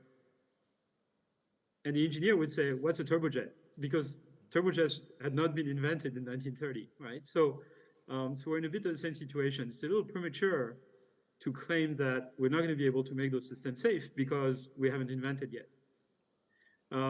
Now, once we invented them, we invent them, and maybe they will be on the, similar to the blueprint that I proposed, then it would be worth discussing, like, how do we make them safe? And in my opinion, it would be by designing those objectives that are minimized at inference time. That's the way to make those systems safe. So obviously, if you imagine that the future of super intelligent AI system is going to be autoregressive LLMs, of course, you should be scared because those systems are not controllable, and they may escape our control and spew nonsense. But the systems of the type that I described, I think, can be made safe. And I'm pretty sure that they will. So it will require careful engineering. It will not be easy. The same way it's not been easy over the last 6 decades or 7 decades to make turbojets reliable. The turbojets are incredibly reliable. You can cross large oceans with a 2-engine airplane now, and basically with incredible safety. And so that will require careful engineering, and it's very difficult. Most of us don't know how turbojets are designed to be safe. So it's not crazy to imagine that figuring out how to make a super intelligent AI system safe is difficult to imagine as well. All right. So thank you, Yang, for the very insightful feedback. So as an engineer, I'm also a technician engineer. I have similar view. So thank you again, given considered time. Thanks a lot. Yeah, thank you. Thank you so much. Again, thank you very much, Yang, and also thank you, Zhu Jun, for the wonderful dialogue. And yeah, I'm not sure you can go back to sleep for a while, but again, thank you so much to wake up so early and deliver this wonderful, wonderful, very insightful talk. Thank you. 接下来我们有请麻省理工学院人工智能与基础交互研究中心的教授和未来生命研究所的创始人 Max Tegmark 教授，在他的主旨报告中间，他将和大家一起探讨人工智能的安全问题，尤其是他的观点和刚刚Lecun的观点是相对立的。It is my great honor to introduce our next keynote speaker, Professor Max Tegmark.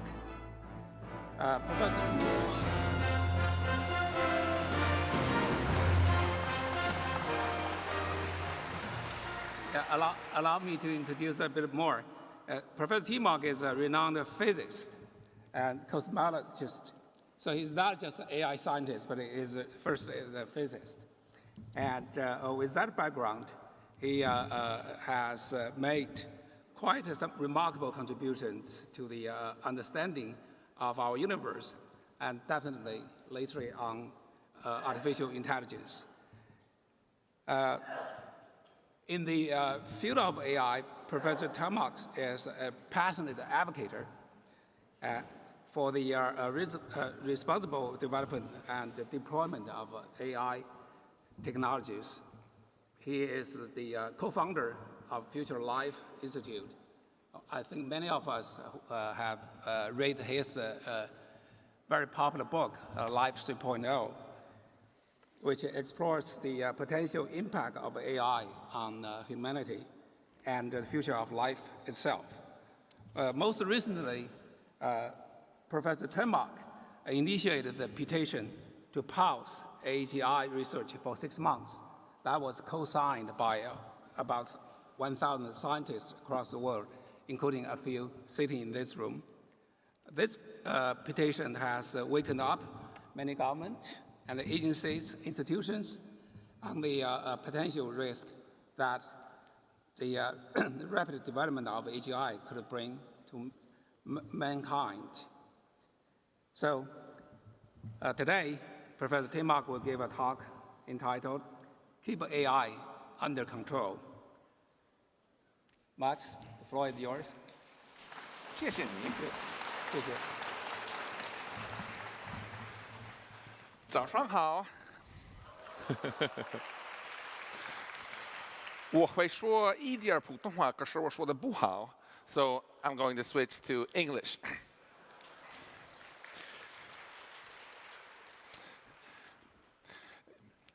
In Jan Lekun's beautiful presentation that you just saw, he also demonstrated that we must not trust our computers too much. And I want to talk today about how concretely we can make our computers more worthy of trust. But first, I want to say I'm so happy to be back in China. Many of my best students over the years at MIT, where I work, are Zhongguoren. And if you are interested in maybe coming to study at MIT and work with me, please apply. So how can we keep artificial intelligence under control? I love artificial intelligence. I'm so excited about all of the great opportunities that it gives us. And we've already heard this morning about so many wonderful things that we can do with artificial intelligence to help not just China, but to help the world. For example, basically all countries on Earth agree on the United Nations Sustainable Development Goals. We published a recent paper showing that artificial intelligence can make us reach almost all of these goals faster if we do it right and keep it under control. And I think we will then be able to even go quite far beyond these Sustainable Development Goals. by curing or ultimately all diseases and helping create a future where everybody on Earth can live healthy, wealthy, and inspiring lives. If we keep the technology under control. As you know, there has been a lot of concern recently, though, about whether we actually will be able to keep it under control. For example, here is AI godfather Geoffrey Hinton just a few weeks ago. Are we close to the computers coming up with their own ideas for improving themselves? Yes, we might be. And then it could just go fast. That's an issue, right? We have to think hard about how to control that. Yeah, can we? We don't know. We haven't been there yet, but we can try. Okay, that seems kind of concerning. Yes. And here is Sam Altman, the CEO of OpenAI that gave us ChatGPT and GPT-4. And the bad case, and I think this is like important to say, is like lights out for all of us. So the bad case, he thinks, is lights out for all of us. All humans are dead. And these are not random people who know nothing about AI. These are some of the very leaders of the field, of course. And just on May 30th, this became world news, that an amazing list of AI researchers from around the world signed a statement saying that AI poses the risk of extinction. And you can see here that Jan Lecun is actually a minority among the Turing Award winners. He won the Turing Award together with Geoff Hinton and Joshua Bengio, who both think that AI could wipe out humanity. And Demis Hassabis, CEO of DeepMind, Sam Altman, CEO of OpenAI, and many, many prominent Chinese AI researchers you see here have also signed this. So why is it that so many people have this concern? And why are they talking about it now? Actually, the concern itself is very old as the idea of artificial intelligence. Alan Turing worried about things like this. Norbert Wiener worried about things like this. Irving J. Good, even long before I was born. Long ago, also 9 years ago, Stuart Russell, Stephen Hawking, Frank Wilczek, and myself worried about this.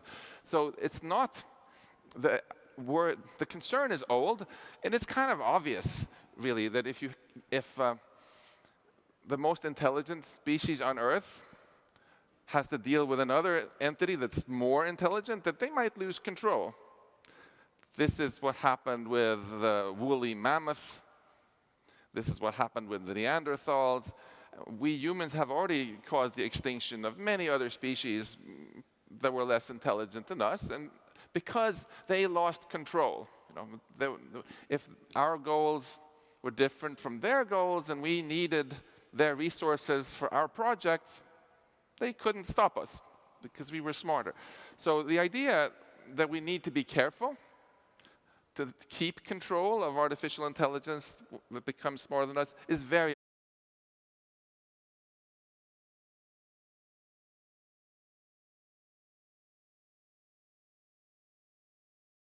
3 years ago, I showed this picture. I told you about this landscape of tasks where the elevation represents how difficult each task is for a machine, and the sea level represents what machines could do then. In the last 3 years, of course, the sea level has been rising a lot. Look how much has changed in just 3 years. Vinograd test. Now computers can do quite excellent programming. They can even start doing quite interesting art. Many people are starting to write books with large language models. So the question of when we will reach artificial general intelligence, where AI can do all of these things has really become much more urgent. Back when I was in, yeah, and that raises this other question. If we get machines that can do all our jobs, that means our jobs here also in the audience, AI development, which means that in the future, after AGI, we can replace ourselves by machines that can develop AI probably much faster. So instead of having to wait 1 year for the next version of things, maybe we have to wait 1 week or 1 day or 1 hour. And this raises the possibility of a recursive self-improvement where we soon get AI that's not just a little bit smarter than us, but way smarter than us. As much smarter than humans as we are smarter than a cockroach, maybe. Limited only by, ultimately, the laws of physics. But the laws of physics, they do limit intelligence. But you can't move information faster than the speed of light. You can't put too much compute in a small space, it'll turn into a black hole. But there's recent work on this showing that the limit is only about a million times above today's state of the art. So superintelligence could be very far beyond us. And what's basically happened, last time I was in China, there were still people who believed that we would not get artificial general intelligence for hundreds of years. Most AI researchers then still thought it would take decades, 30 years, 50 years. But now Microsoft has a paper out saying it's already starting to happen. They are claiming sparks of artificial general intelligence already in GPT-4. And many of my AI colleagues are wondering whether we will get AI this year, next year, 2 years from now. This is why people are talking about this now, even though the idea that it could be dangerous to have more intelligent beings we compete with is old. Here's what Joshua Bengio recently said. We have basically now reached the point where there are AI systems that can fool humans, meaning they can pass the Turing test. In other words, the Turing test, the idea that AI could master language, was something that long ago many researchers thought was going to be very close to the time when humans could do basically everything machines can, and he's arguing that large language models already can do this. So this might sound depressing. So many people are worrying. I want to point out there's something very good about this also. I'm actually quite hopeful that now that people take this seriously, it will lead to better relationships between East and West. Because before this, when people only took seriously the idea that AI can give you power, everybody wanted to compete, go as fast as possible, get it before the other one. But once it starts to become accepted that this could end civilization for everybody on Earth, it completely changes the incentives for the superpowers, for everybody. You know, it doesn't matter if you're American or Chinese, if you're extinct. And instead of thinking of it as an arms race, you can think of it then as a suicide race, where it doesn't matter who gets uncontrollable superintelligence first, because everybody dies at that point. So this, even though it might sound scary, I think for the first time, actually, now we have a situation where both East and West have the same incentive to continue building AI, get all the benefits, but not go so fast that we lose control. This is something we can all work together on. It's a little bit like climate change also, where the problems don't respect borders, where it's very natural to have partnership rather than collaborations. So this, I think, is actually hopeful. So how?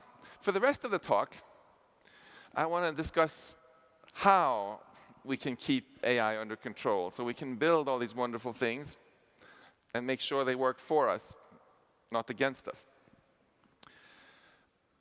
There are two main problems we need to solve. The first is alignment, how we make an individual AI actually do what its owner wants it to do.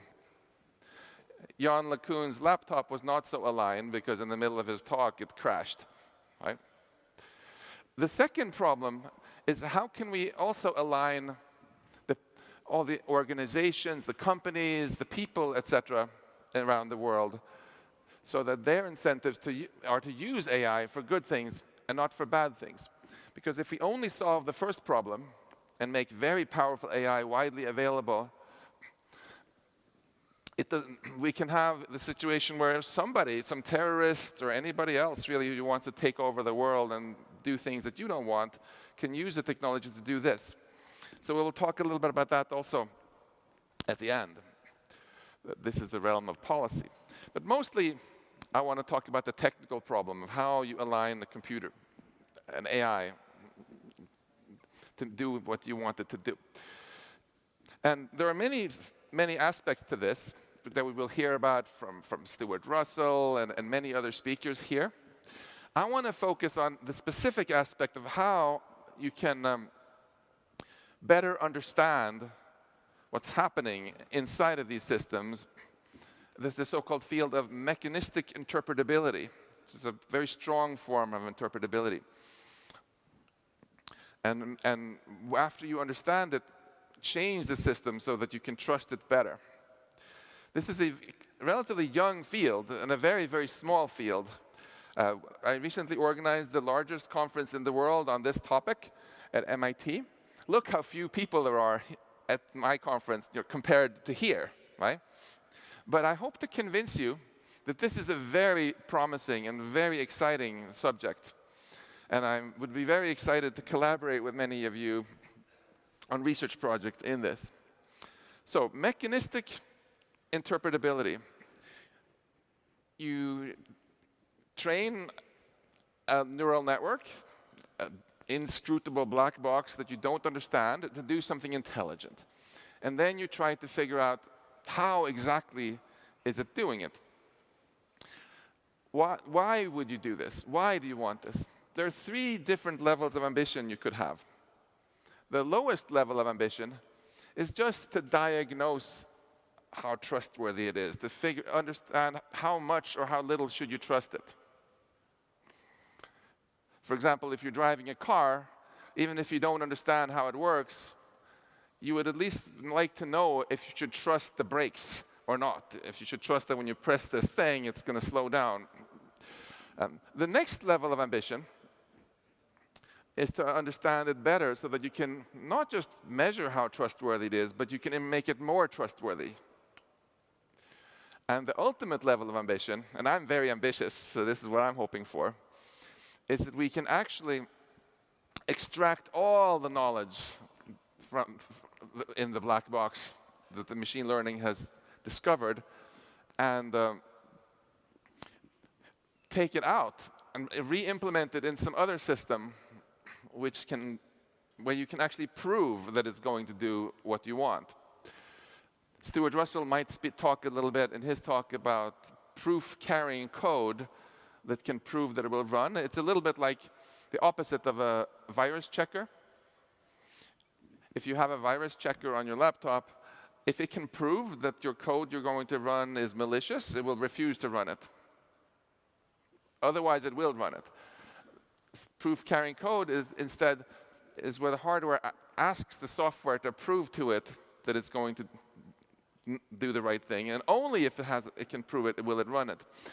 And the vision here is to combine this with mechanistic interpretability, where you first discover the knowledge automatically by training a machine learning system, and then you use other AI techniques to extract out the knowledge and transform it into some form of proof-carrying code. We'll talk more about the details. But first, let me give you some examples to give you a flavor of how fast this field of mechanistic interpretability is progressing. So, for example, a recent paper we did in my MIT group. We've been working on this in my lab for about 7 years, was where we found that the knowledge in large language models is to an interesting approximation made of many, many little quanta, as we call them, pieces of knowledge that you can learn and study separately. We took gradients for individual tokens, and just took the dot product of all the gradients and normalized them and made a similarity matrix. And then we did a spectral clustering. And as a result of this, we were able to automatically identify these quanta of knowledge that the large language model was learning. And what you can see here is a bunch of examples. Many of them are just facts. After a while, the neural network learns some fact, where it becomes able to predict that this person's name is so-and-so, or this person worked at this company. It's not just facts. If you look at the examples on the left side, the large language model reads it, and the red, or pink, is always the predicted next token. You see, on all the examples on the left, what are they doing? What is it that the large language model has learned here?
It started explaining all sorts of things there about Rome.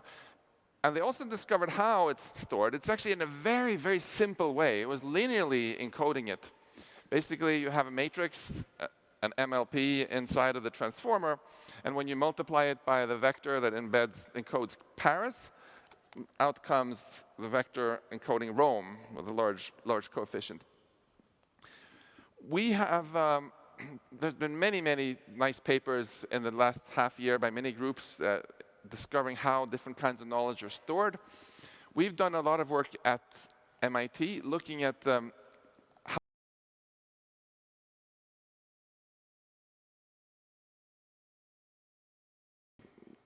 combine two elements like this. You want to predict, for example, all the red examples, and you have a test set with all the held back green examples. but with a much bigger table here than just 5 by 5. How does that work? So here's a simple example we did, where the operation is you have to do plus modulo 59. So you take basically two photos of images in pixels or something like that, and you send them in. And you know that any group operation can always be represented as a group of matrix multiplications. So we train and encode it.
And it can exploit this to fill out the rest of the table.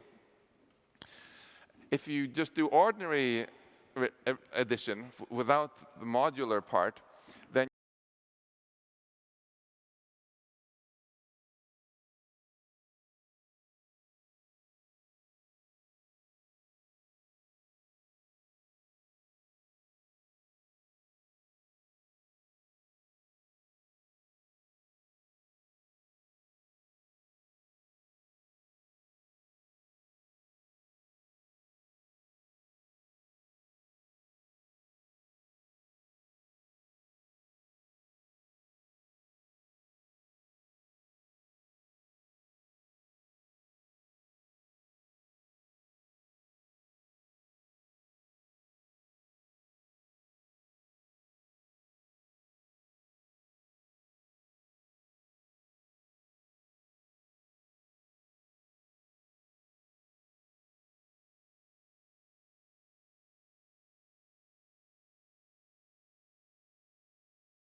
perfect accuracy. And moreover, this matches, it rediscovers a lot of the group representation theory we can study in mathematics class. For example,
at the end, you can see it actually learned to simplify this into two completely independent neural networks that don't talk to each other, which are much easier to understand separately.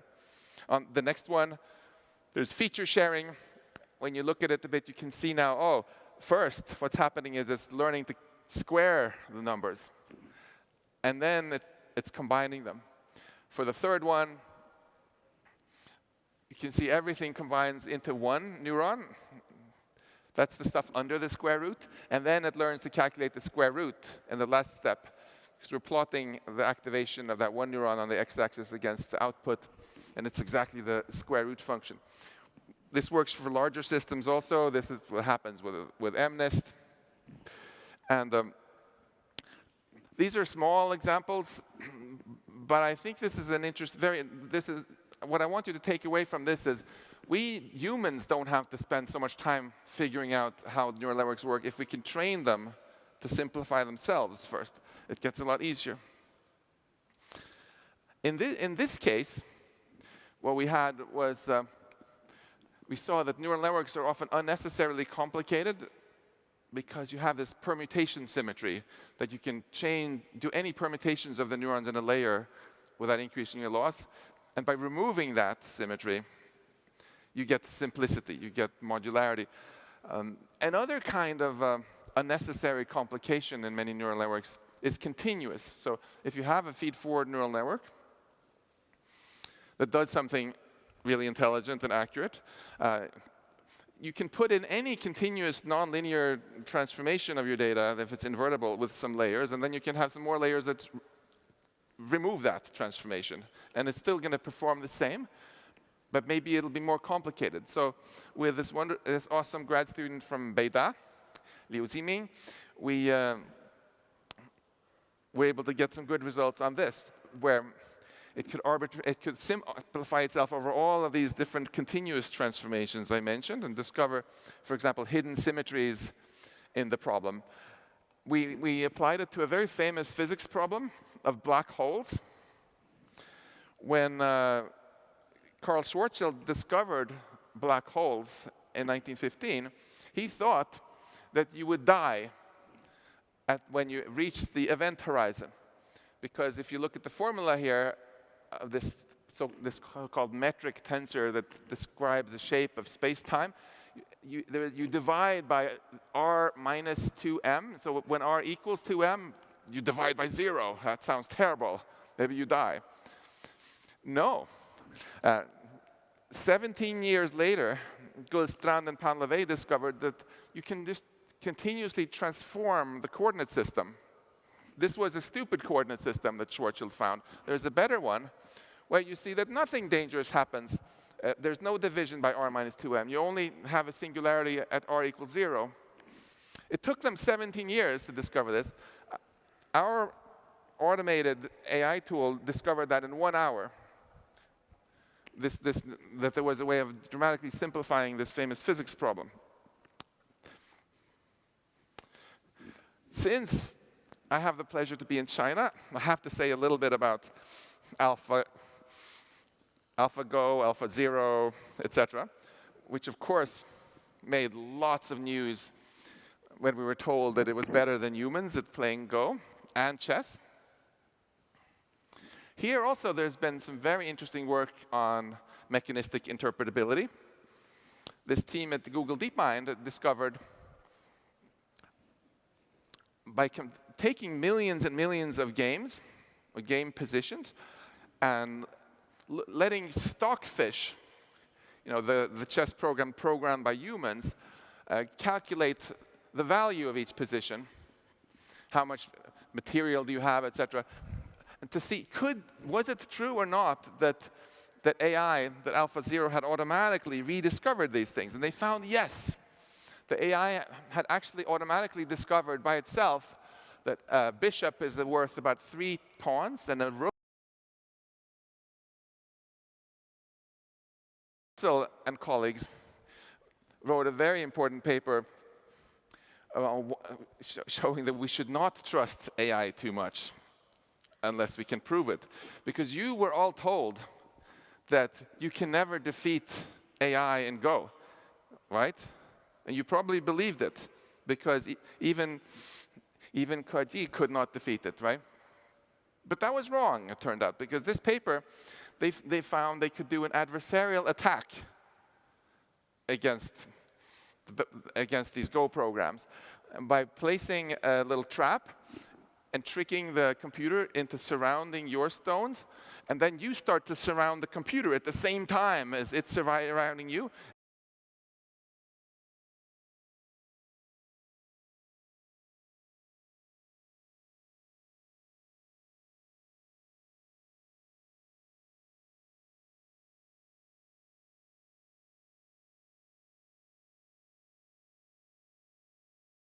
Enough group, and then at the end, poof, you just win. And one of the people on the team was able to beat the world's best Go program more than 50% of the time without using any computer. So don't trust AI systems that are supposed to be very powerful unless you can prove it, which is my vision for mechanistic interpretability. Jan Lecun mentioned in his talk this idea that maybe large language models lack a world model. I hear many people say that, but I think that's not true. And here's a really beautiful paper showing this. This is a transformer that's been trained, a large language model that's been trained to play a game which is much simpler than Go, the game of Othello. Actually, all they did was they gave it a bunch of games written out like this. They just gave it the sequence of moves and trained it to predict the next move, okay?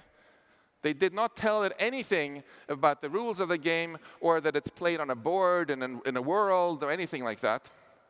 But then they were able to, with mechanistic interpretability, nonetheless discover that inside this transformer,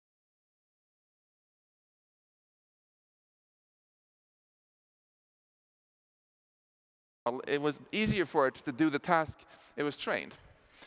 And I think you see in the same way when you use Baidu's Ernie Bot or GPT-4 or anything like that, it's clearly able to model a little bit different people. If you start writing in a certain style, it will try to continue in that style. So large language models can build models of what's outside of them.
And I'm showing you on the x-axis how complicated each formula is, and on the y-axis how bad an approximation it is. So we're most interested in the convex corners, which are both simple and accurate. So it discovered the correct one, but it also discovered this.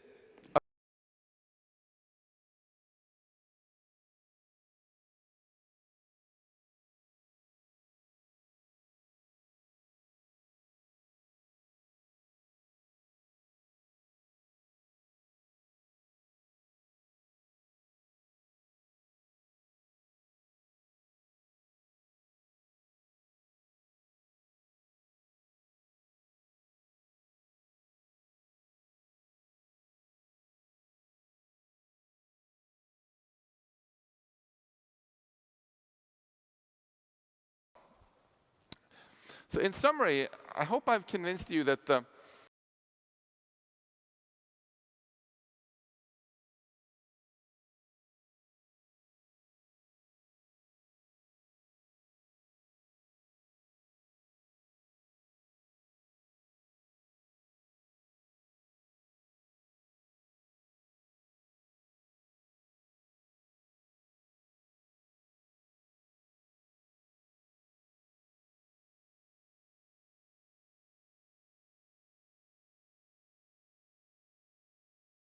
it's a lot like neuroscience, where you have a system that can do your brain, which can do very intelligent things, but which is a black box that we don't understand, right? Except this is much easier than neuroscience.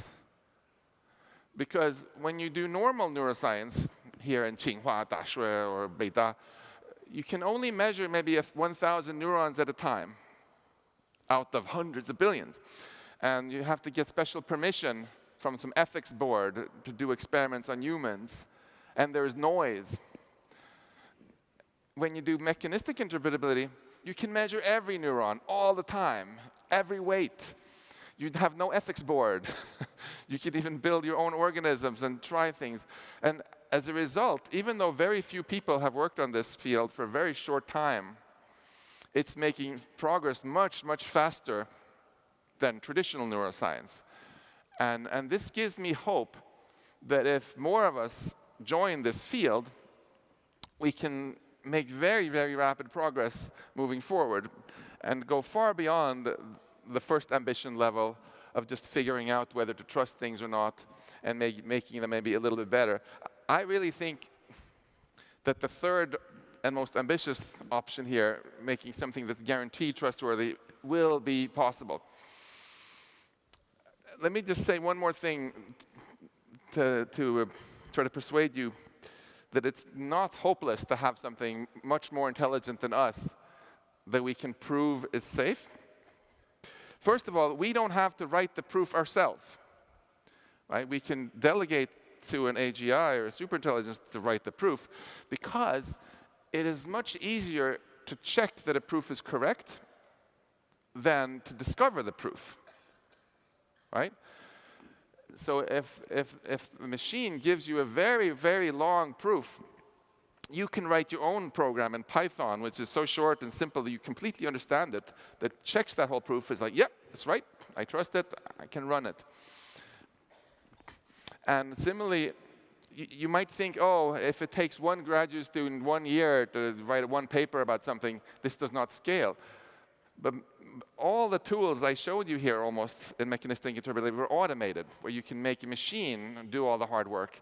You can train the neural network to simplify itself first, and then you can use other automated tools to figure out what has it really learned, how is it really doing it, and come up with methods of doing something which is just as intelligent, but where you can actually guarantee safety. And this, to me, is very hopeful, because I will never trust something much more intelligent than us unless I can prove it.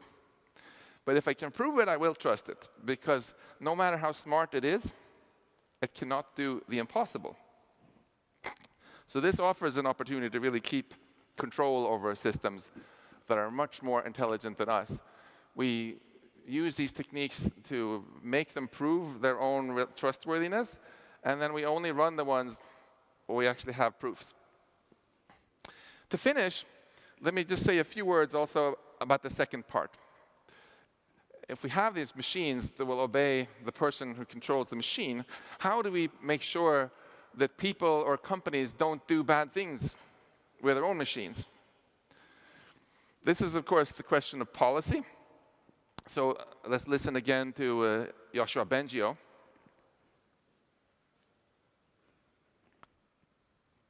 That is both very exciting because of all the benefits we can bring. I should add, he was talking, as you remember, about that we now have passed the Turing test.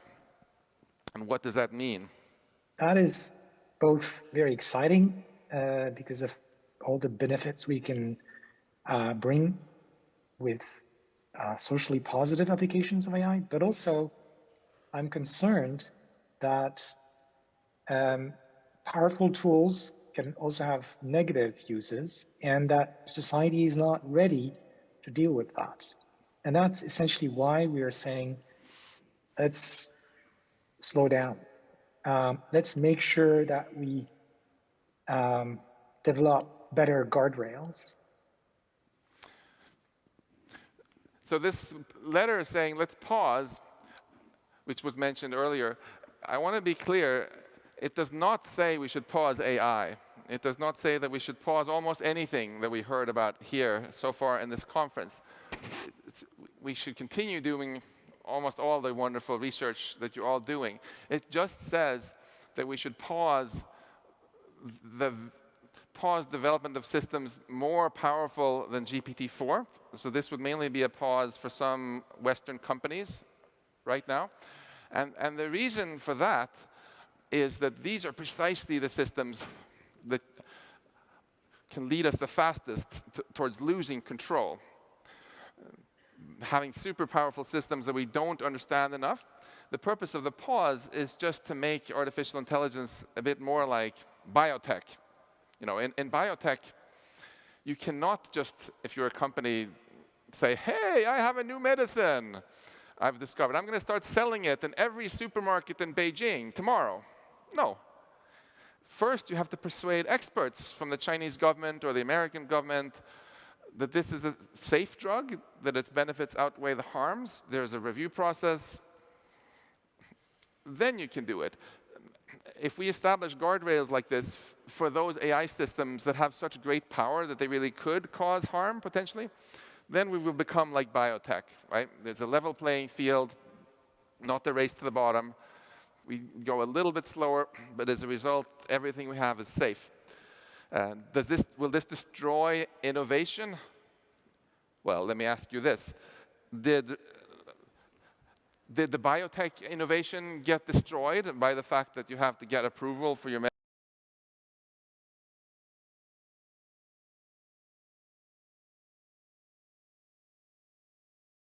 So we could have all had the benefits. Let's not make that mistake. Let's be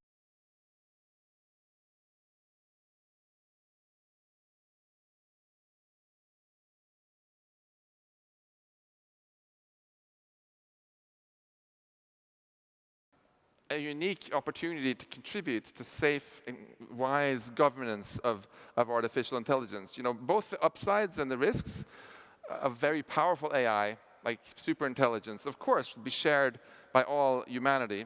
So no country can tackle this alone.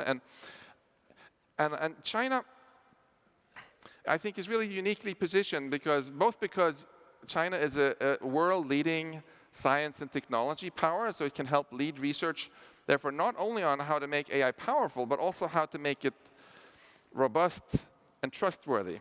This is what I've talked about, right? And since China's international influence is growing, together with its ability to inspire and the power to shape the global AI agenda, including AI regulation, China's voice is really, really important. I also think that an advantage China has over the West is that China has, you have one of the oldest surviving civilizations, right? In China, 200 years is a short time, not a long time like it is in America. And there's a stronger tradition in China of really thinking long term for that reason. And there's also quite a tradition of, therefore, being safety-minded. So, for example, I was so happy just last week, I think, seeing China's global security initiative actually explicitly talking about preventing AI risk. And I really welcome this kind of Chinese wisdom and leadership so that we can have a wonderful future with AI by keeping it under control. Thank you. 谢谢你们.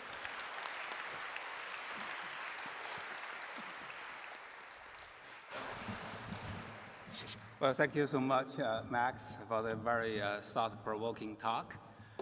We do want to keep you here for another 10 minutes, so let me invite my old friend and chair professor from Tsinghua University to have a dialogue with you. Yaqing, please. 我们下面有请清华大学讲席教授智能产业研究院院长张亚勤博士和这个 Max 有一个10分钟的互动。 All right, thank you, Hong Zhang.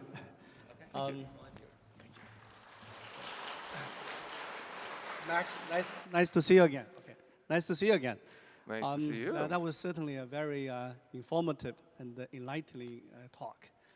And I want to first thank you for your leadership and the championship in raising the awareness of AI risks and challenges. 谢谢你. 谢谢你. Well, you know, we talk about two types of wisdom, and those two types of wisdom are in a race. One is the wisdom to invent new things, new technologies, human creativity, including AI. The other wisdom is ability to control it, right, to make sure it's steered to the direction for the human and the societal benefits. And obviously, in your opinion, we are kind of behind. The number two is behind. I remember you organized a number of events, and of course with the organization, the Future Life Institute, and also the 23 principles in the Salomon AI conference. That was 2017, right? Yes. So my question is, compare with back then, 2017, do you think the gap between number one, number two has expanded, or it has become narrower?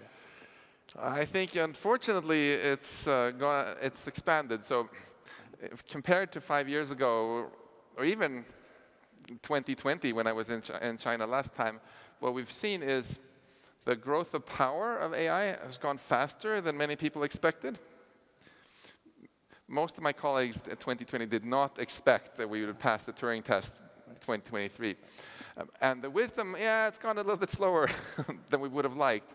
And this is exactly why there's more interest now in pausing the most risky work, exactly to give a chance for the wisdom to catch up. In your book, Life 3.0, I'm a big fan of the book. So is my son. You talk about 3 stages of life, right? Life 1.0 is the most primitive form of life that started 4 billion years ago. And life 2.0 is where we are. It's a Homo sapien. It's a human, but with a civilization, language, and all the all the system we have right now. So, and the life 3.0 is AGI. It's machine intelligence. You call it super.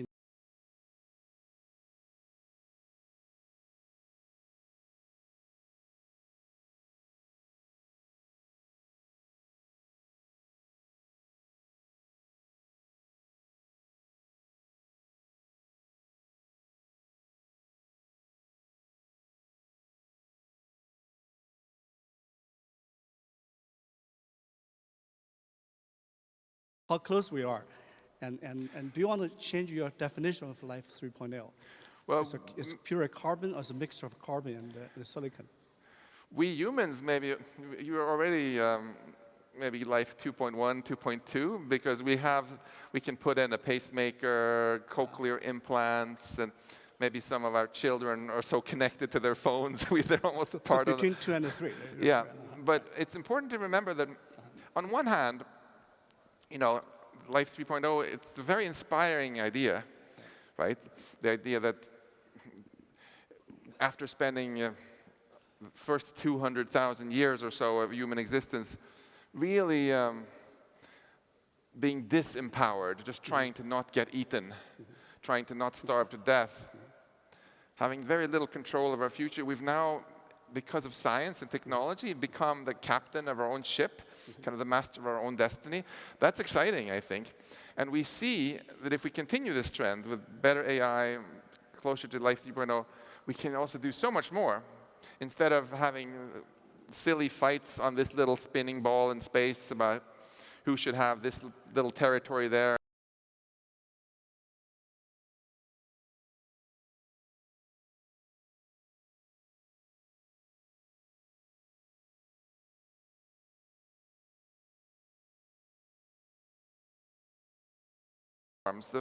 The space of artificial minds is vast.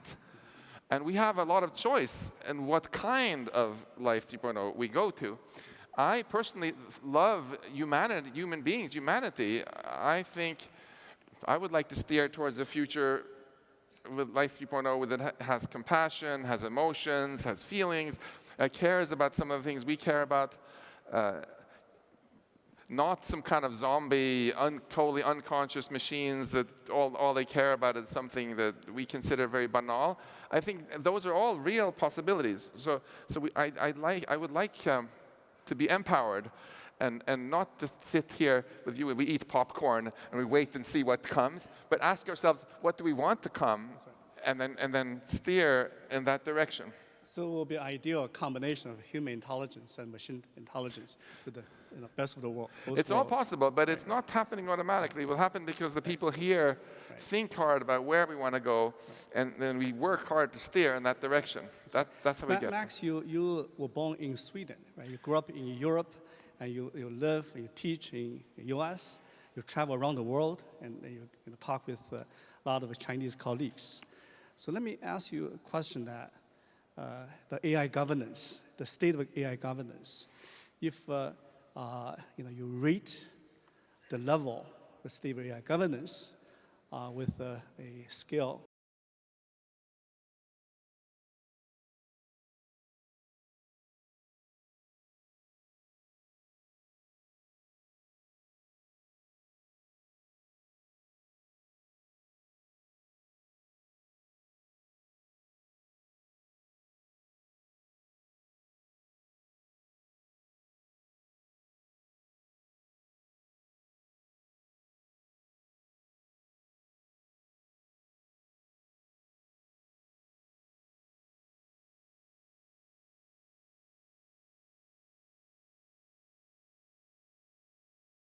Policymakers in Europe now that they're finishing the EU AI Act, for example, and America is in third place.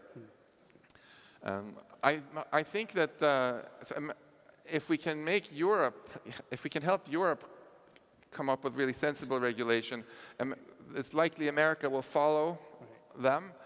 We saw this happening with GDPR, for example. The Americans didn't want to really do anything much like that for privacy, but then Americans started to get much less spam after the European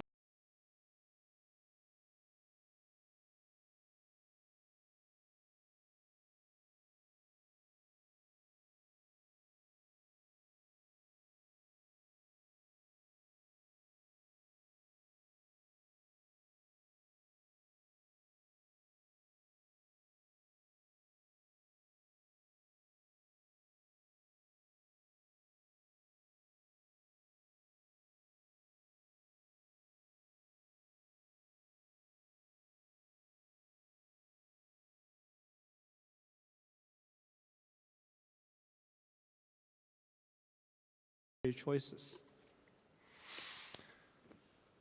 My advice, first of all, is in the age of AI. yeah, focus on the basics, because the economy and the job market will change ever more rapidly. So we're moving away from this paradigm where you study things for 12 years or 20 years, then you do the same thing for the rest of your life. It's not going to be like that. It's much more important that you're strong on the basics and are very good at creative, open-minded thinking, so that you can be nimble and go with the flow. And of course, pay attention to what's happening all across AI, not just in your own field, because it's in the job market, the first thing that will happen is not people getting replaced by machines, but people who do not work with AI will be replaced by people who work with AI. Yeah.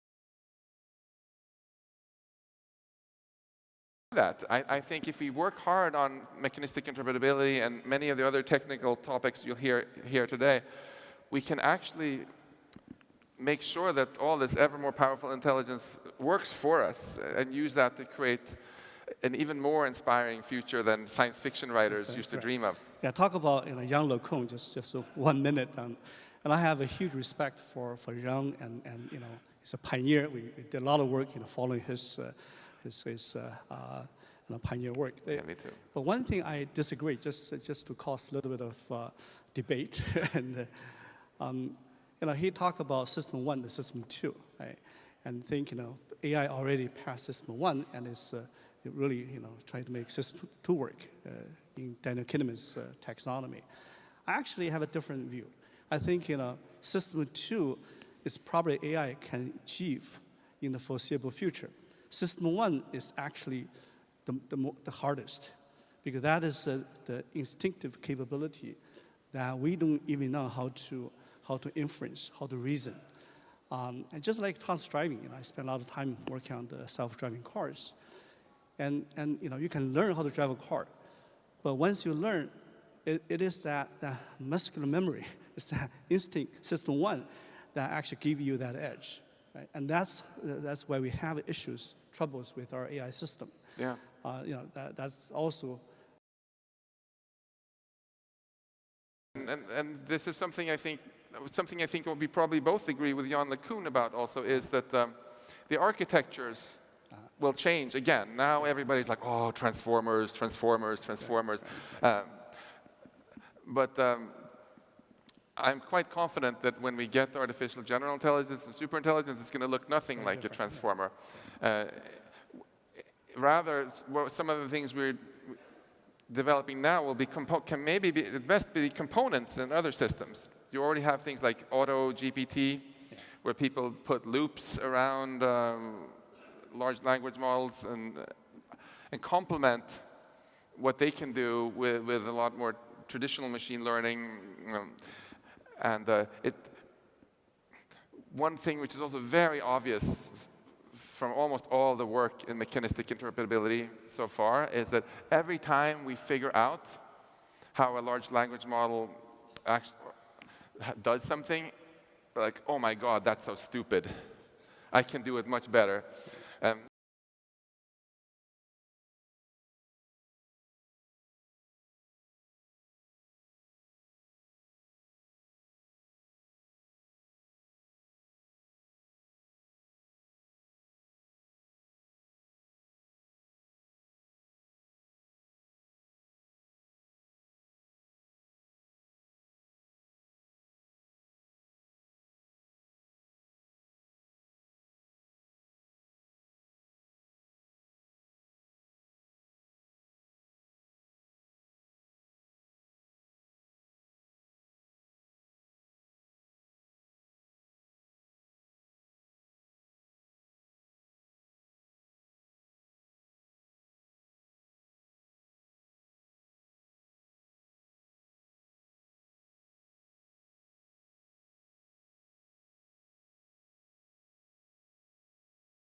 And we kind of know it's going to end this way, because even though Ernie Bot and ChatGPT and the different flag models we heard about here are all great,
和各位来宾、各位朋友，到此呢，本届资源大会的开幕式。